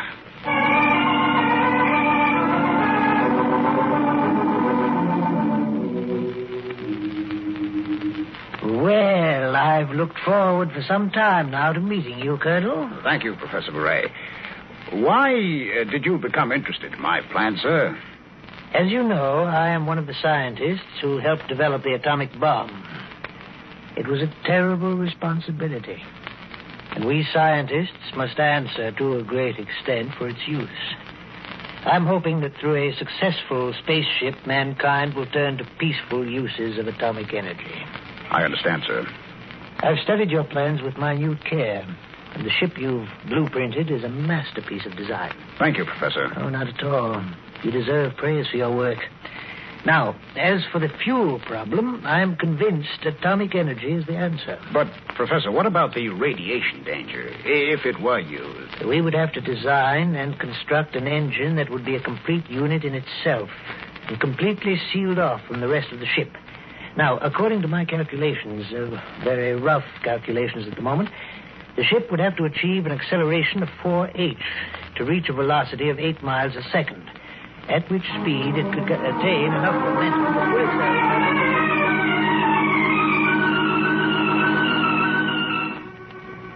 A little over 2 years later, the completed XIP-1 was wheeled from its hangar at San Augustine, New Mexico. Its towering cylindrical body rose 240 feet into the air, and its silver nose, pointing skyward, gleamed under the strong sun. The field was cleared of all personnel, and from a concrete observation control tower 2 miles away, Professor Murray and I prepared to send it on its first test flight. Well, Dick, this is it. The culmination of all our years of work. There's the XIP out there ready for flight. Yes. Well, the next few hours will tell all. Field's been cleared, Professor. We're ready to proceed. Then take over, Dick. I'll stand by. Keep an eye on the observation, radar, and control crews. Sound flight warning signal. Sound flight warning signal.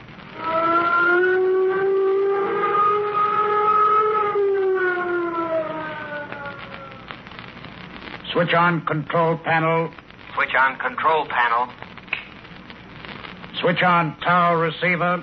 Switch on tower receiver. Switch on XIP flight radio center. Switch on XIP flight radio center. Cut in nuclear jet number 1. Cut in nuclear jet number 1. The ship is hovering, Dick. Yes. Cut in nuclear jet number 2. Cut in nuclear jet number 2. There goes the XIP. She's taking off.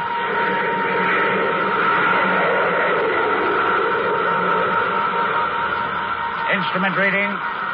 Rate of flight, 500 miles per hour. Altitude, 1,000 feet. Rate of flight, 2,000 miles per hour. Altitude, 90,000 feet. Rate of altitude, 4,000 miles per hour. Altitude, 200,000. Hour after hour, we traced the flight of the XIP through space.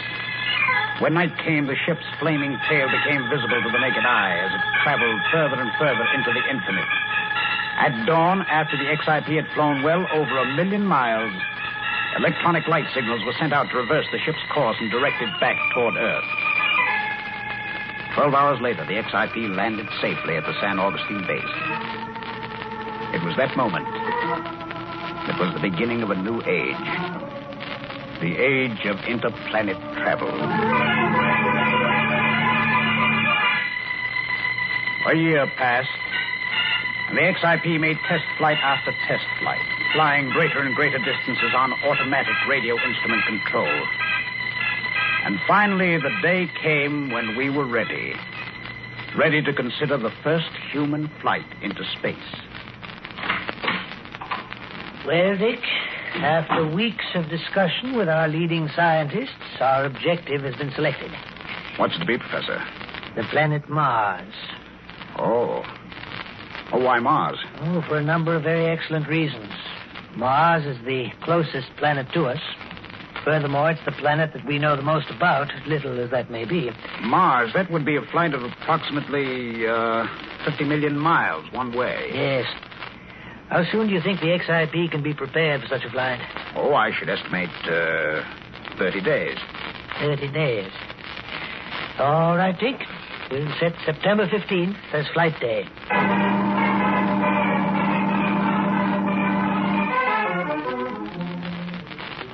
Ready for flight, sir. The crew are at their station. Thank you. Is there anything, Professor, you want to say before we take off? No, Dick. Everyone's been thoroughly briefed. Well, then the moment's arrived. Stand by for flight orders. Stand by for flight orders. Sound warning signal. Sound warning signal.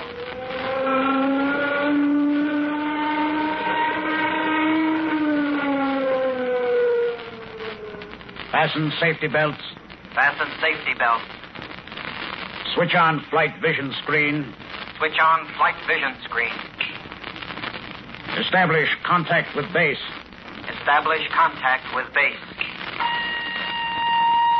Cut in nuclear jet number 1. Cut in nuclear jet number 1. Cut in nuclear jet number 2. Cut in nuclear jet number 2.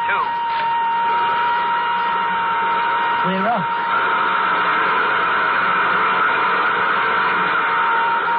Instrument reading. Flight distance covered, 5,000 feet. Time, 5 seconds. Flight velocity, 600 miles per hour. Flight distance covered, 80,000 feet. Time, 9 seconds. Flight velocity, 2,000 miles per hour.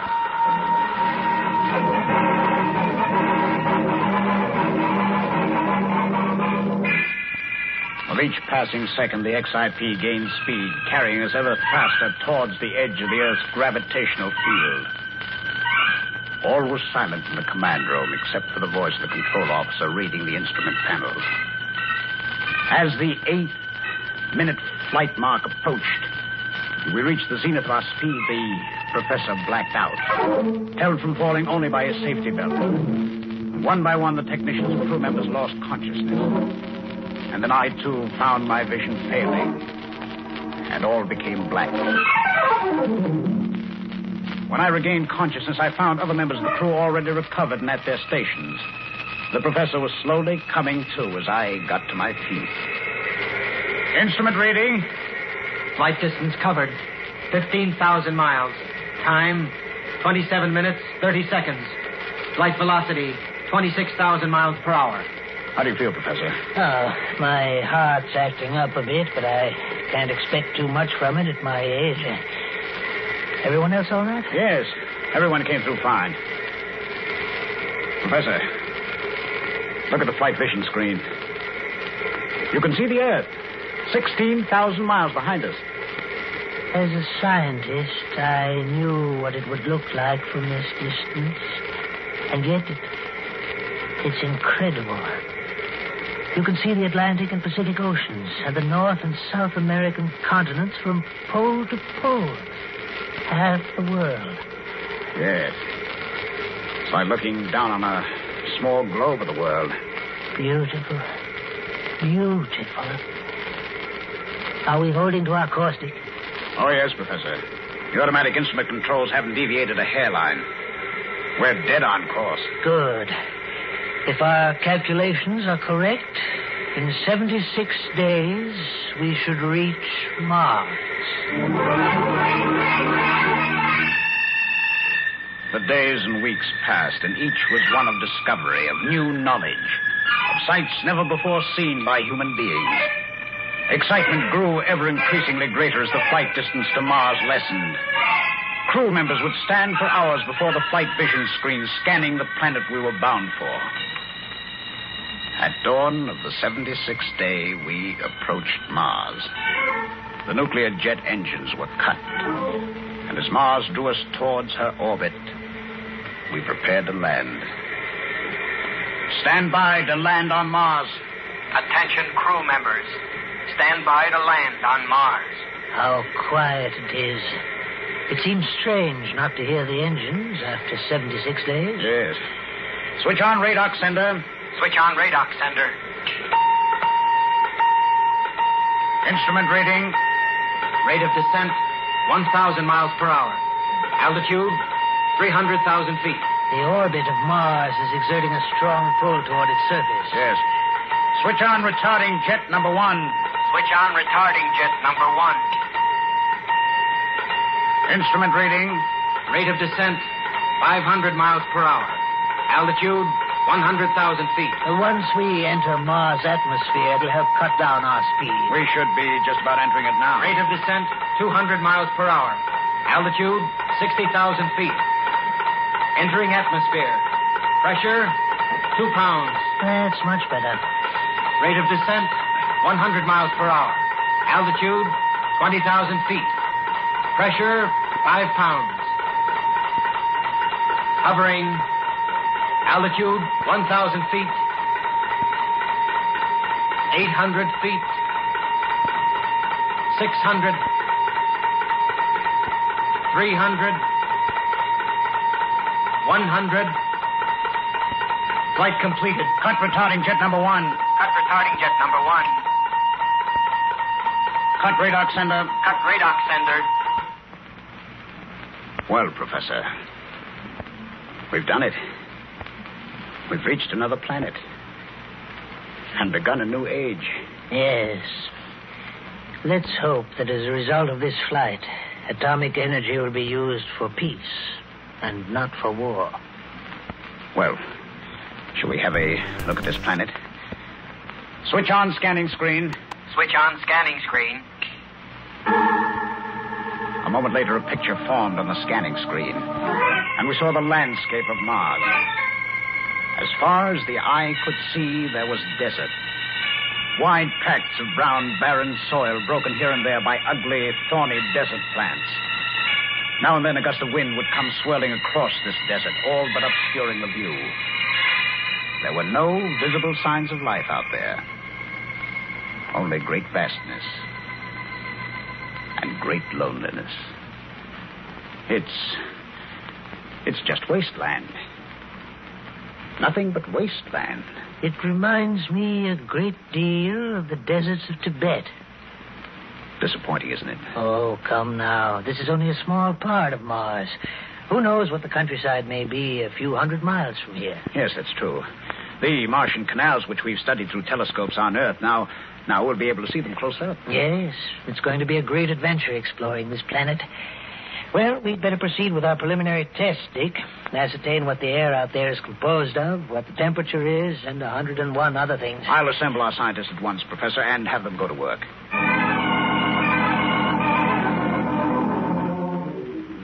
We seem to have accumulated over 1,000 pages of scientific notes almost overnight, Professor. Yes, we've accomplished quite a bit.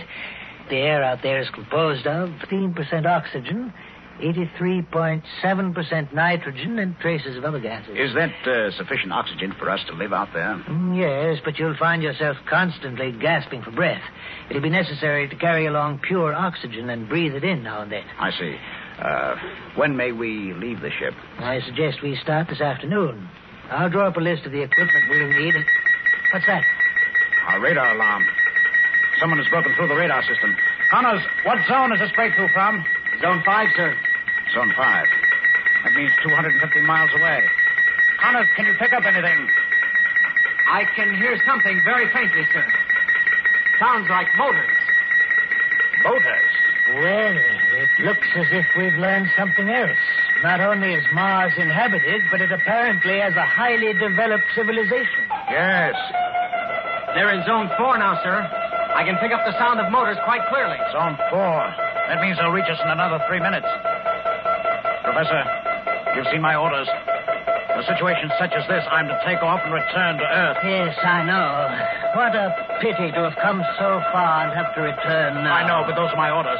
We can't risk the XIP and all the knowledge we've gained. Yes, you're right.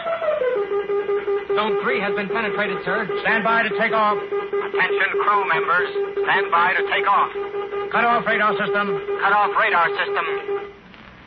Cut in nuclear jet number 1. Cut in nuclear jet number 1. Cut in nuclear jet number 2. Cut in nuclear jet number 2.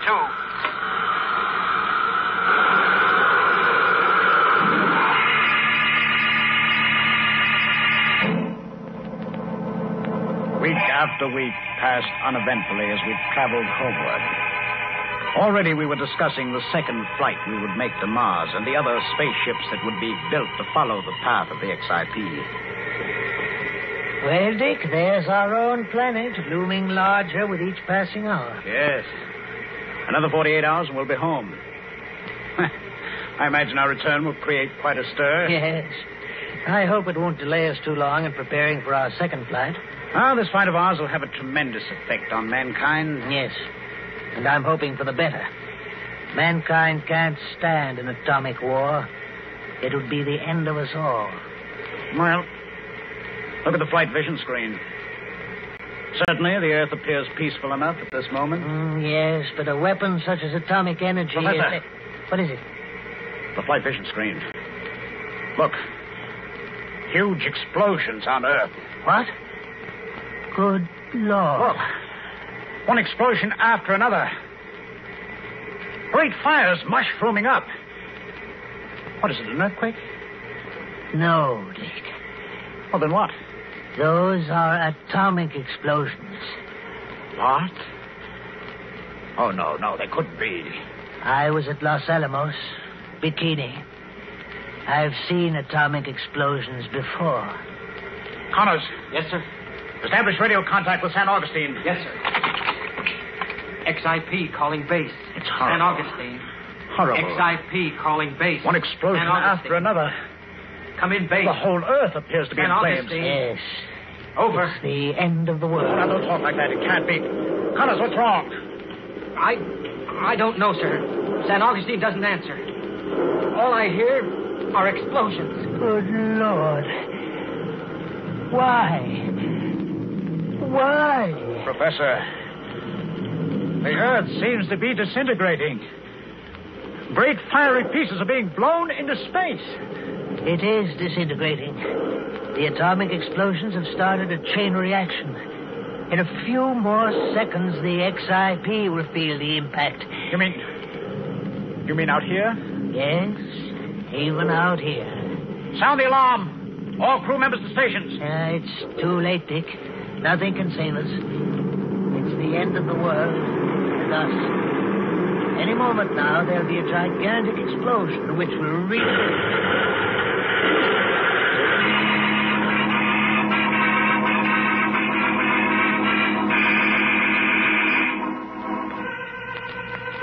When I regained consciousness, 12 hours later, I was lying in the radio compartment beside Connors, the radio man. My left arm and a number of my ribs were broken, and I had a slight concussion of the brain. I pulled myself to my feet and staggered into the command room. The nuclear engines were silent. The ship a shambles. The professor and 7 other men in the command room had been killed almost instantaneously. I slowly made my way through one compartment after another. Out of a crew of 42, only Connors and myself were alive. I returned to the radio compartment. Hours later, Connors recovered consciousness.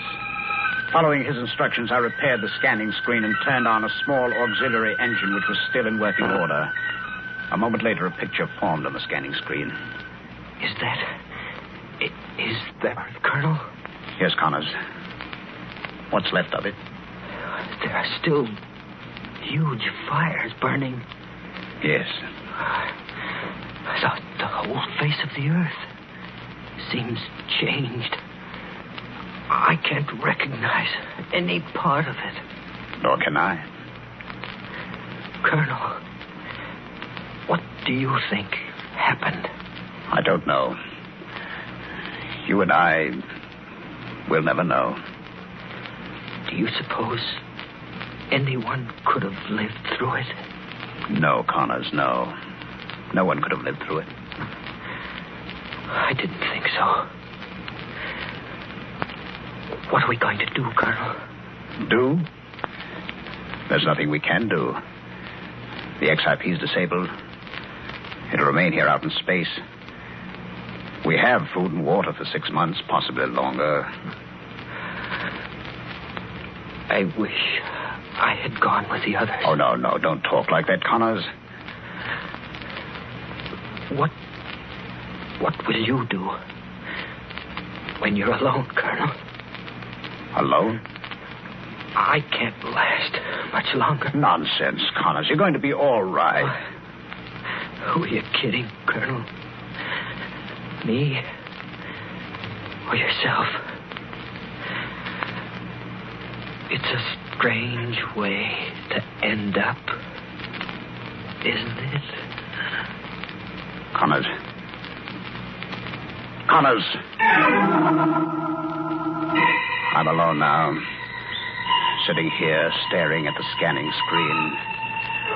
And as I look at that burning, unrecognizable planet once called Earth, the same question keeps running through my mind. What happened? And why? Why did the Earth explode in fire? Was there anything that I, Richard Werby, might have done to prevent that all-consuming Holocaust? And I know But as long as I, the last survivor, live, I'll keep asking myself, why did it happen? Why?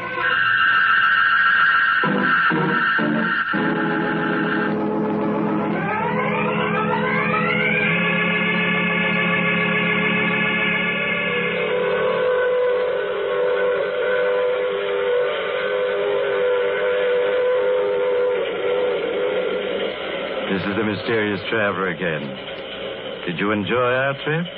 What's that, madam? It's a fearful picture? I agree. Well, fortunately, it doesn't have to happen and won't happen if we don't want it to. And if... Oh, you have to get off here. I'm sorry. But I'm sure we'll meet again. I take this same train every week at this same time. Listen for The Mysterious Traveler at its new time next Tuesday night at 7. Listen for Secret Missions next week at this time. And now stay tuned for the latest news. This is the Mutual Don Lee Broadcasting System. Welcome, everyone. This is Viathan Radio, streaming from Connecticut in the great United States of America, or at least my opinion, great, but every country is great, and every place where we live in is great, so it's all good, right? We're gonna be doing the next episode of The Mysterious Traveler called The Locomotive Ghost. And The Locomotive Ghost first aired, let's see, sorry, I had this in my notes and I lost it for a moment there.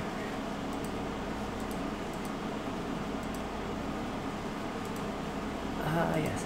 Locomotive Ghost first aired in February of 1948. So here we go with The Locomotive Ghost. And also I'd like to thank some new followers that joined us this evening. Thank you to, let me see, hopefully I pronounce it right. It's Lee Plays 89. Also thank you to Jagger Raft Dark. Awesome of you. Thank you, Juicy. Appreciate you. And Adorn Lace, along with Izrafiel. That's Izeraifel. I wish you all the best, good health and good fortunes. Thank you for joining us this evening. Just sit back, relax, and enjoy some theater of the mind. Here we go with The Locomotive Ghost, and we'll be switching over to our ghost radio scene in just a moment here. Mutual presents The Mysterious Traveler.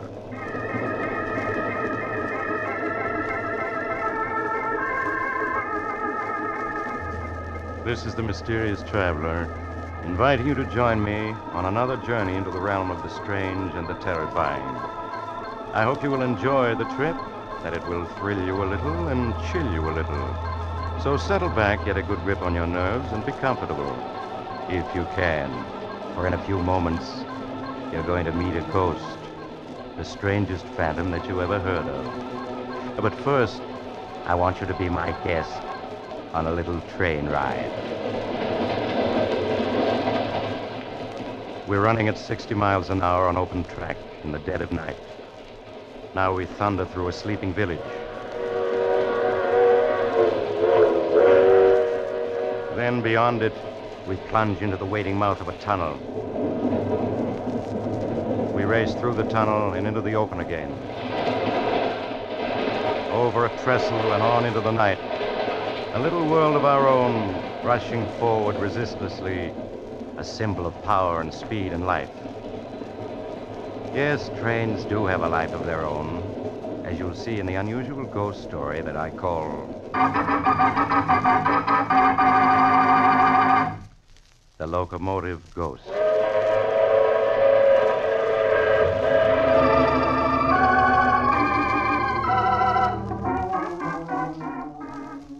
My story starts some years ago in a hilly region of western Pennsylvania. It's almost midnight, and two men laden down with several handbags are moving cautiously over the rough ground beneath a railroad trestle. They come to a spot beneath one end of it, and there in the darkness, they stop and turn on a flashlight. All right, we can sit down and rest now. Are you sure this is the right spot? Of course I'm sure. This is the loading spur that branches off at the mine entrance. Main line's over there, about 100 yards away. How long do you think we'll have to wait? 5 or 10 minutes. These mine trains don't run in a minute the way they do out in the main line. Suppose the money isn't on the mine train. They might have changed their plans. It'll be on it. Those miners are waiting for their pay, and the treasurer's bringing it himself. Plus bonus money and cash for operating expenses. Big haul, my friend. $200,000. $200,000? That's a lot of dough, but... But what? You getting cold feet? No, of course not, but... Well, they'll be killed, won't they? The crew on the train? Forget it. I thought you were turning soft on me now after I spilled the whole plan to you. No, Joe, I'm not turning soft. Joe. What is it? Thought I heard a noise then. Over there. It's just your imagination. Oh, you're right. Somebody's coming. Keep the light steady. I got my gun handy. Who could it be? It's probably just a bum. They often sleep under this trestle. All right, you step where you are. It's only me, boys. Just old Boomer. Who? Old Boomer, that's all. Looking for a place to bunk. Howdy, boys. It's okay, Tom. I heard of this guy. So you're old Boomer, huh? The one they call the king of the bums? Not the king, son. Just the travelingest one of them all. 50 years I've been riding the rods, and I guess I've covered 1,000,000 miles of track. Mind if I sit down here? Got kind of ache in my bones. Sit down if you want to. Thanks, son. Say, you fellas ain't bums. You're dressed too good. Never mind about us. Curiosity ain't healthy. Old Boomer never fights with anybody.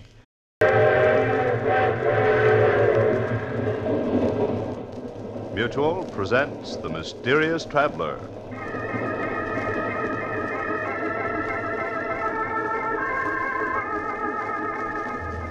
This is The Mysterious Traveler, inviting you to join me on another journey into the realm of the strange and the terrifying.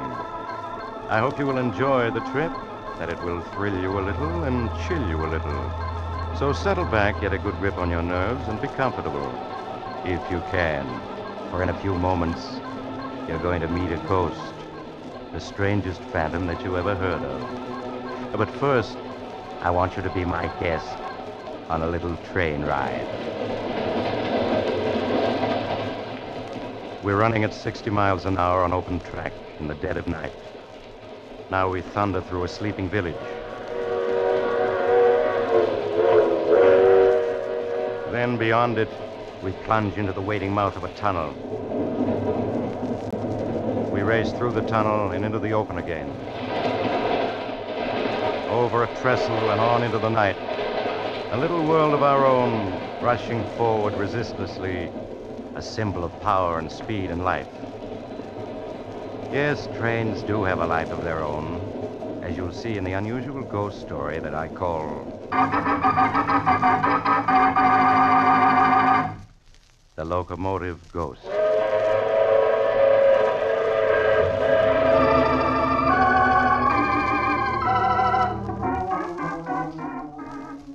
My story starts some years ago in a hilly region of western Pennsylvania.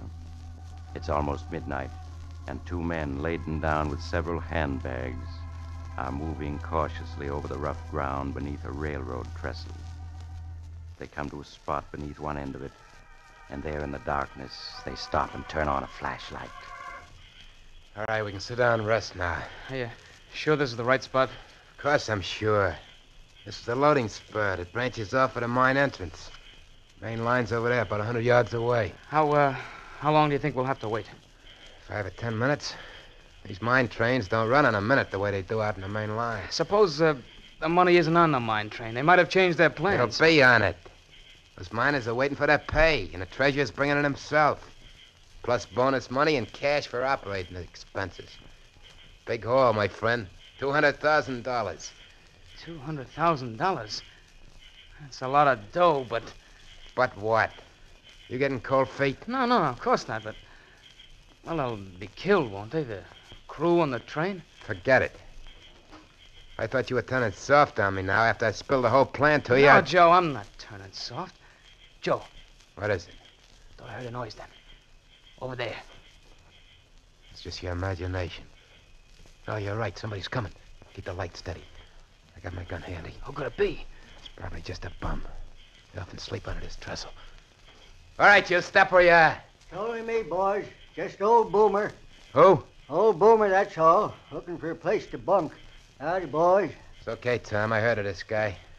So you're old Boomer, huh? The one they call the king of the bums? Not the king, son. Just the travelingest one of them all.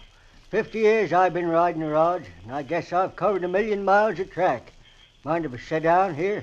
Got kind of ache in my bones. Sit down if you want to. Thanks, son. Say, you fellas ain't bums. You're dressed too good. Never mind about us. Curiosity ain't healthy. Old Boomer never fights with anybody.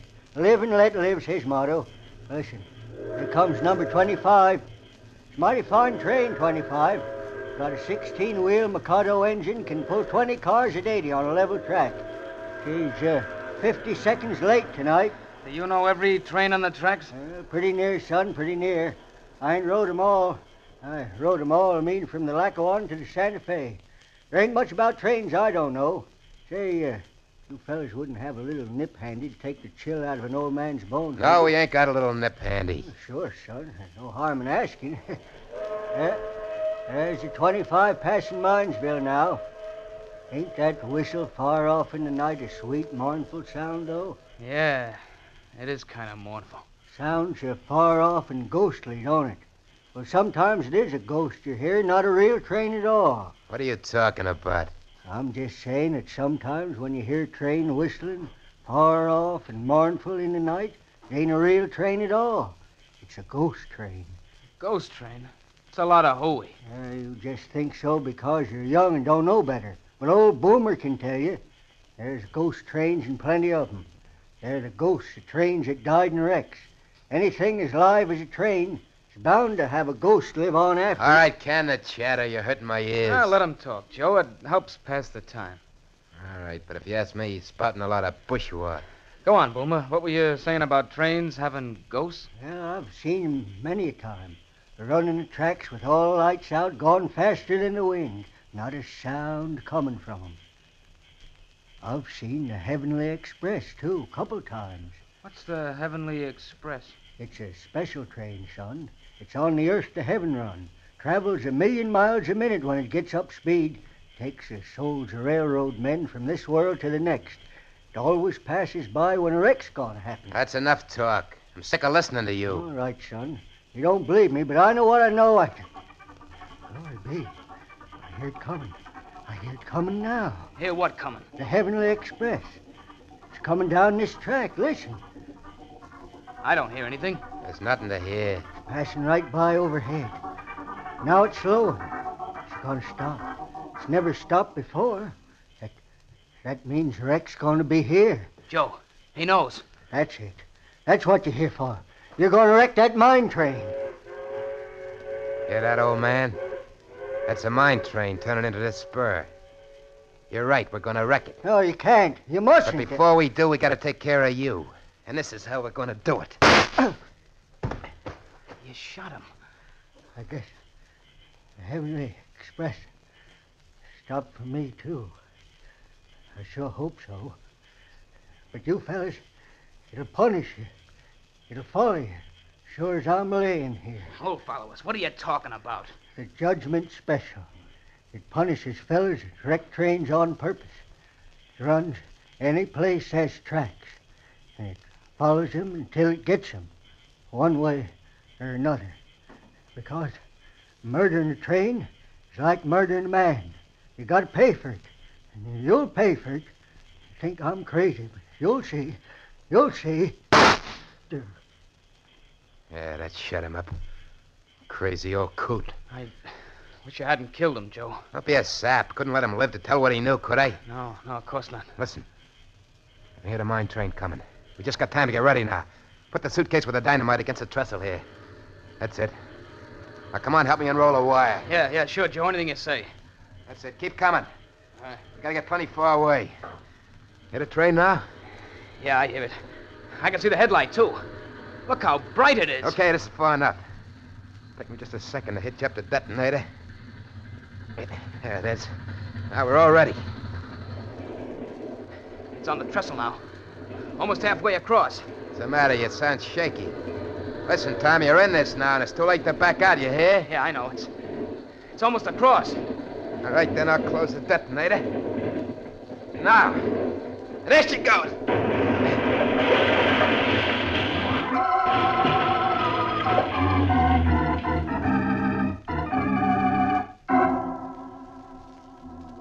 3 hours later, the two men, Joe Malone and Tom Henderson, were driving eastward through the night, far from the scene of the train wreck.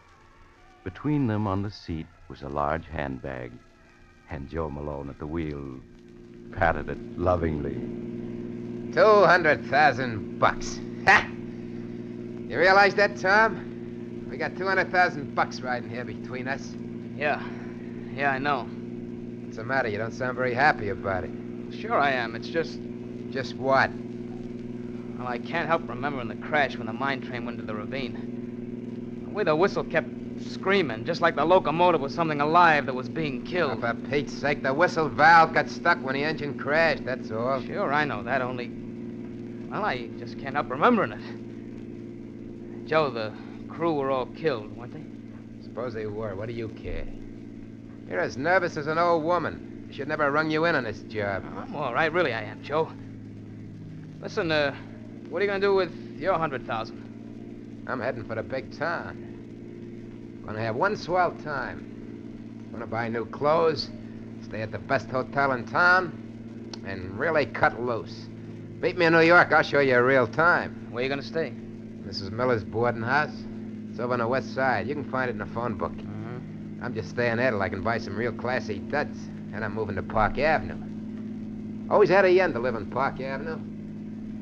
Now I'm gonna see what it's like. Yeah, sounds all right. Maybe, Joe, look out, that train! What'd you do that for? Why'd you grab the brake? You stalled us right here in the middle of a railroad crossing. I had to, Joe. The train on the track there in front of us. We almost ran into it. What are you talking about? There wasn't any train on that track. But there was, running without lights and not making a sound. You're crazy. I tell you, there wasn't anything in sight, not even a handcar. But I saw it, Joe. Never heard of a train running without lights. That proves you're crazy. Well, maybe it was an empty. But if I hadn't stopped the car, we'd have smashed into the side of it. Yeah. A good mind to suck, you one. Now we're stalling the railroad track, and the car won't start. I'll get out and push.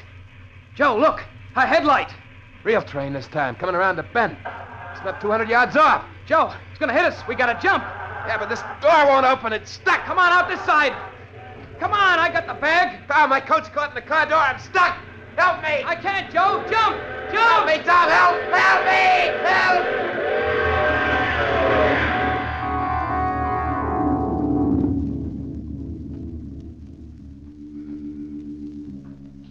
Mister, you all right? Yeah, I'm all right. But my friend, he must have been killed. Yes, he sure was. So when do you get away? Look at your car. There's pieces of it spread a quarter mile up the track. Whatever made you stop right there on the crossing? Car stalled. Who are you? I'm the crossing watchman. Watchman? Why weren't you on duty? Why didn't you signal there was a train coming? Because I didn't know it, mister. That was the wrecking train taking doctors down to Mineville. It was unscheduled.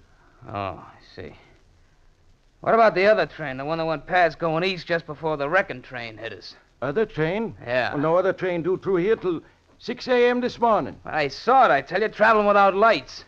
No train ever travels without lights. It's against the law. Say, are you drunk? No, I'm not. Where you going? Listen, I got a report to make on this. You got to fill out a form. Forget it, I'm not interested. Getting away from here. I'm going to New York.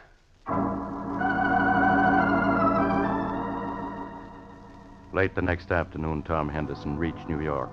Not knowing where else to go, he hunted in the phone book for Mrs. Miller's boarding house that Joe Malone had mentioned and went there. Mrs. Miller gave him a room on the top floor, and there he carefully locked in the closet the precious handbag that held $200,000. All of it his since Joe's unfortunate death. After that, Tom went out to see New York's nightclubs. But he got back after midnight, feeling considerably more cheerful. As he was about to unlock his door, Mrs. Miller appeared in the hall. Oh, Mr. Henderson. Oh, yeah, Mrs. Miller. I was waiting for you, Mr. Henderson. Huh? It's turned so cool that I lit the gas heater in your room. Well, thanks a lot. I just wanted to warn you that you... What was that? What was what, Mr. Henderson? That whistle just now. What was it? A boat out in the river? Oh, that was a freight train, Mr. Henderson. Freight train? Here in the heart of New York? Well, yes. They come down the west side elevated tracks to the freight yard downtown. They run past just a few yards down the street. I didn't know that. I wouldn't have come here if I had. Oh, I'm sure they won't bother you, Mr. Henderson. Really, they won't. Well, good night. Good night. Oh, Battle Axe. She's sure they won't bother me. It's too late to find someplace else where I'd leave here right now. I'll close the window. There. I'll keep the sound out. Anyway, suppose I can hear a train or two. But I'm going hearing them do me. I'm going to go to sleep and forget it. Yeah, forget it. I've got $200,000 and my whole life ahead of me. Should let an old coot like that Boomer worry me. Joe's getting killed by a train was just an accident. Could happen to anybody. Me, I'm alive. Tomorrow, I'm gonna start enjoying it plenty.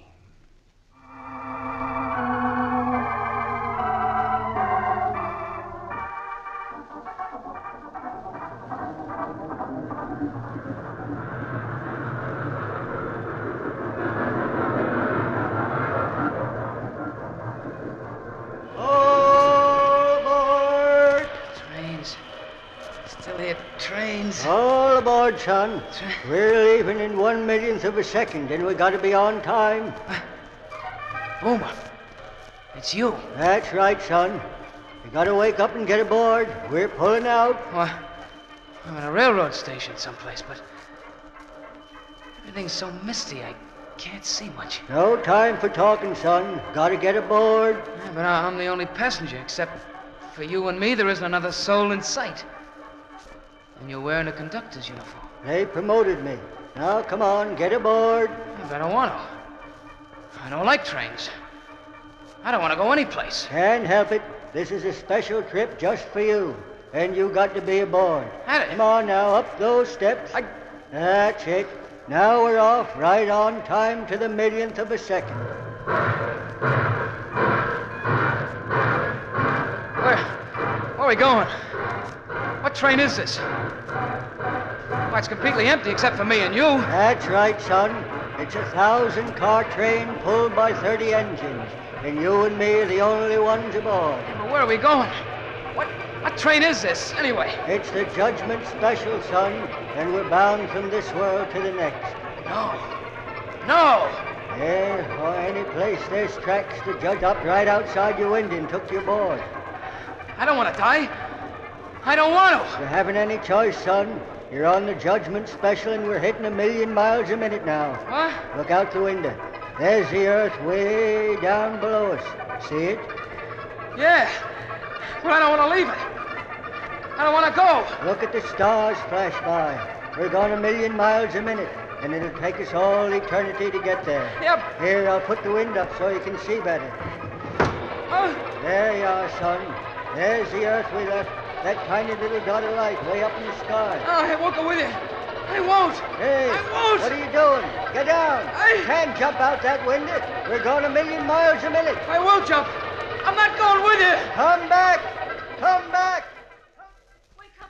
Wake up, Mr. Henderson. Wake up. Wake up. What is it? Oh. What is it? Oh, Mr. Henderson, thank heaven you're still alive. I thought you were dead for sure. What happened? Well, you closed your window. I meant to warn you that with the gas heater on, you must leave it open. Well, you almost suffocated in your sleep. I almost suffocated? Yes. If I hadn't heard you trying to get your breath and hurried in and opened your window, you'd have been dead now, for sure. The rest of the night, Tom Henderson spent sitting on a bench in the nearest park, shivering at the nearness of his escape. The next day, he bought himself an expensive wardrobe. Then he checked into the biggest hotel on Park Avenue. There, just before he retired, he took a sleeping tablet. Yeah, that fixed it. No dreams for me tonight. Some layout. So this is what you can enjoy when you have money. And I'm going to enjoy it. I've been letting my nerves get the better of me. Not anymore. Feel better already. So out goes the light. Go to sleep like a millionaire. Yes, just like a millionaire. And so Tom fell asleep.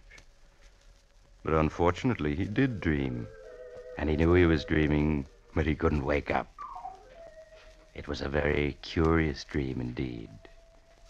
He dreamed that he got up and dressed, rode down in the elevator, that he walked out into Park Avenue, and there, down the street, he found a tiny door which he entered. It led down a flight of steep iron stairs to a dark tunnel far beneath the ground. There in the tunnel, a man was waiting for him. The man turned, and he saw it was his former pal, Joe Malone. Hello, Tom. Joe. Joe, it's you. Yeah. I've been waiting for you, Tom. But you're dead. I saw you killed. Maybe I'm dead. Maybe I'm not. You're dead. I know it. It's just a dream. I gotta wake up. Can't wake up. Don't you understand? You're never gonna wake up. I will. I Oh, will. Tom. Now come along with me. I'm here to guide you. Where? Where are you taking me? Down this tunnel. See how it stretches out? On and on. Now it keeps going down and down. No. What do you think it goes to? I don't know. I don't want to know. Come on now, Tom. I can't wait all night. No, I won't go. I'm gonna wake up. You can't, Tom. The night I was killed, you saw the judgment special. Now you can never get away from it. It's not true. It's the dream. I'm safe in my own bed in the hotel. And you refuse to come with me? Yes, I do. I refuse. Listen, Tom. Listen to what? I don't hear anything. Listen. It's closer now. No. You hear that? That's the judgment special, Tom. Coming through this tunnel. Train. It's a train coming. And where are you going to go? You're in a tunnel, Tom, and no way out. It's just a dream. It can't hurt me. It's coming closer, Tom. It's coming closer. No, it's only a dream. I gotta wake up. Wake up. Wake up. Wake up. Wake up. Wake up, mister. Oh. Thank heavens I'm awake. I'd say not any too soon either. But, who are you? So dark and carrying a lantern. Who am I, mister? I'm a track walker. Track walker? What do you mean? I mean that I inspect the track here under Park Avenue. What? How did I get here? Why, mister, a minute ago I found you walking in your sleep, your eyes tight closed down this tunnel right under Park Avenue. Park Avenue? If I hadn't met you, you never would open your eyes again, because number 10 is due along here in 3 minutes. Then it wasn't a dream. I really am in a railroad tunnel. Yes, I am. I'll say you are. How you got here, I don't know, unless you came down one of the inspection doors from the street. But, brother, if this walking in your sleep is something you do often, take my advice and see a doctor. But Tom didn't go to a doctor, for he knew what a doctor would say. That it was his nerves, his guilty conscience. Now Tom felt he had to get away, far away to a place where there were no trains to haunt him. At dawn, he bought a ticket on the first plane leaving for Canada. That afternoon, he found himself in a tiny town deep in the heart of Canada. There, he hired a French-Canadian guide to take him by canoe far into the woods, away from any trace of civilization. Late that night, they arrived at the cabin where the guide lived with his wife. Tom unpacked his suitcase and joined the guide and his wife on the porch. For the first time since the wrecking of the mine train, Tom felt at peace. Oh, this is something like it. It is peaceful, is it not, monsieur? Yeah.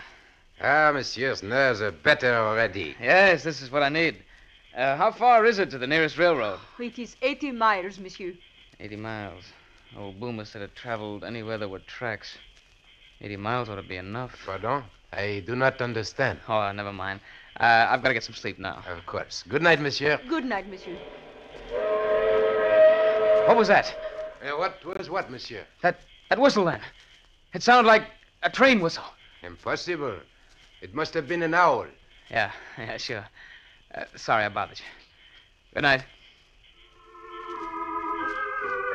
Tom entered his room and went to bed, but he could not sleep. He tossed and turned, and at last got up and dressed. Oh, the moon is bright. I'll take a little walk. Gotta calm myself down. There's nothing to worry about now, not a thing. Out here in the wilds, I'm safe. Perfectly safe. Tom left the cabin and entered the woods. They pressed thick around him, but an open passageway through the trees attracted Tom. He started down it, the moonlight illuminating his way. He paused and made a startling discovery. Why, I'm walking on old railroad ties. And there are tracks here, all rusted and loose. But the guide said there wasn't a railroad closer than 80 miles. He lied to me. He tricked me. A train. There's a train coming. It's coming toward me. There's a headlight. I gotta run. Run! Run!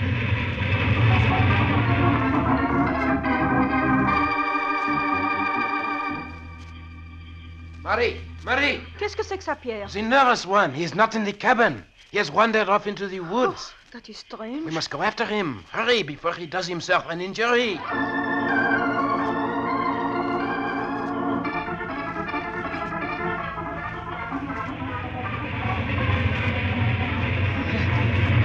It's still behind me.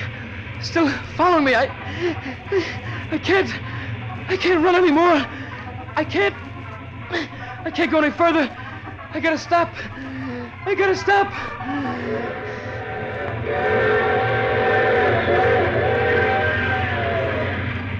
Judgment Special, son.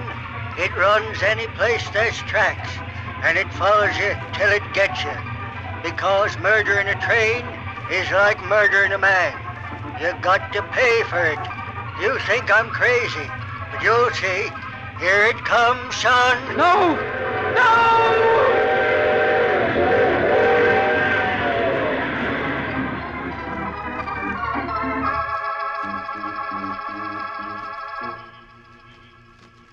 He cannot be far now, Marie. See his footprints. He was running for half a mile. He would do himself harm running so hard in his darkness. Look, Pierre. Voila. Yes, it is the nervous one. We have found him. He's lying face down. Wait, I will turn him over. Pierre, he lies so still. Has he done himself an injury? No, Marie. There is not a mark on him.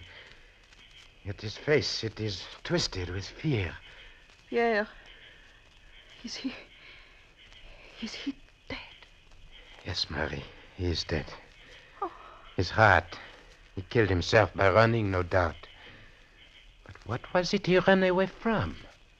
There is nothing dangerous in these woods.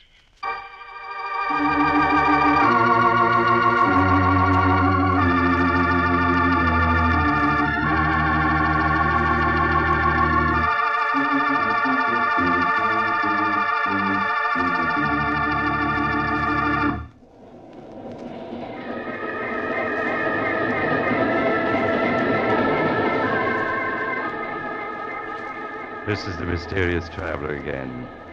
Poor Tom. The tracks he found himself on led to an abandoned logging camp. They hadn't been used in 20 years, and no train could possibly have run on them. Except a ghost train.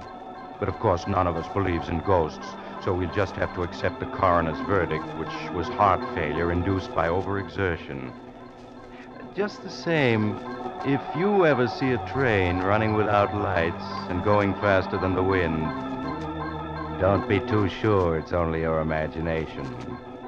And next time you hear a distant, mournful whistle in the night, Oh, all this talk about trains is making you nervous, and you have to get off here. I'm sorry. But I'm sure we'll meet again. Shall we say next week at the same time?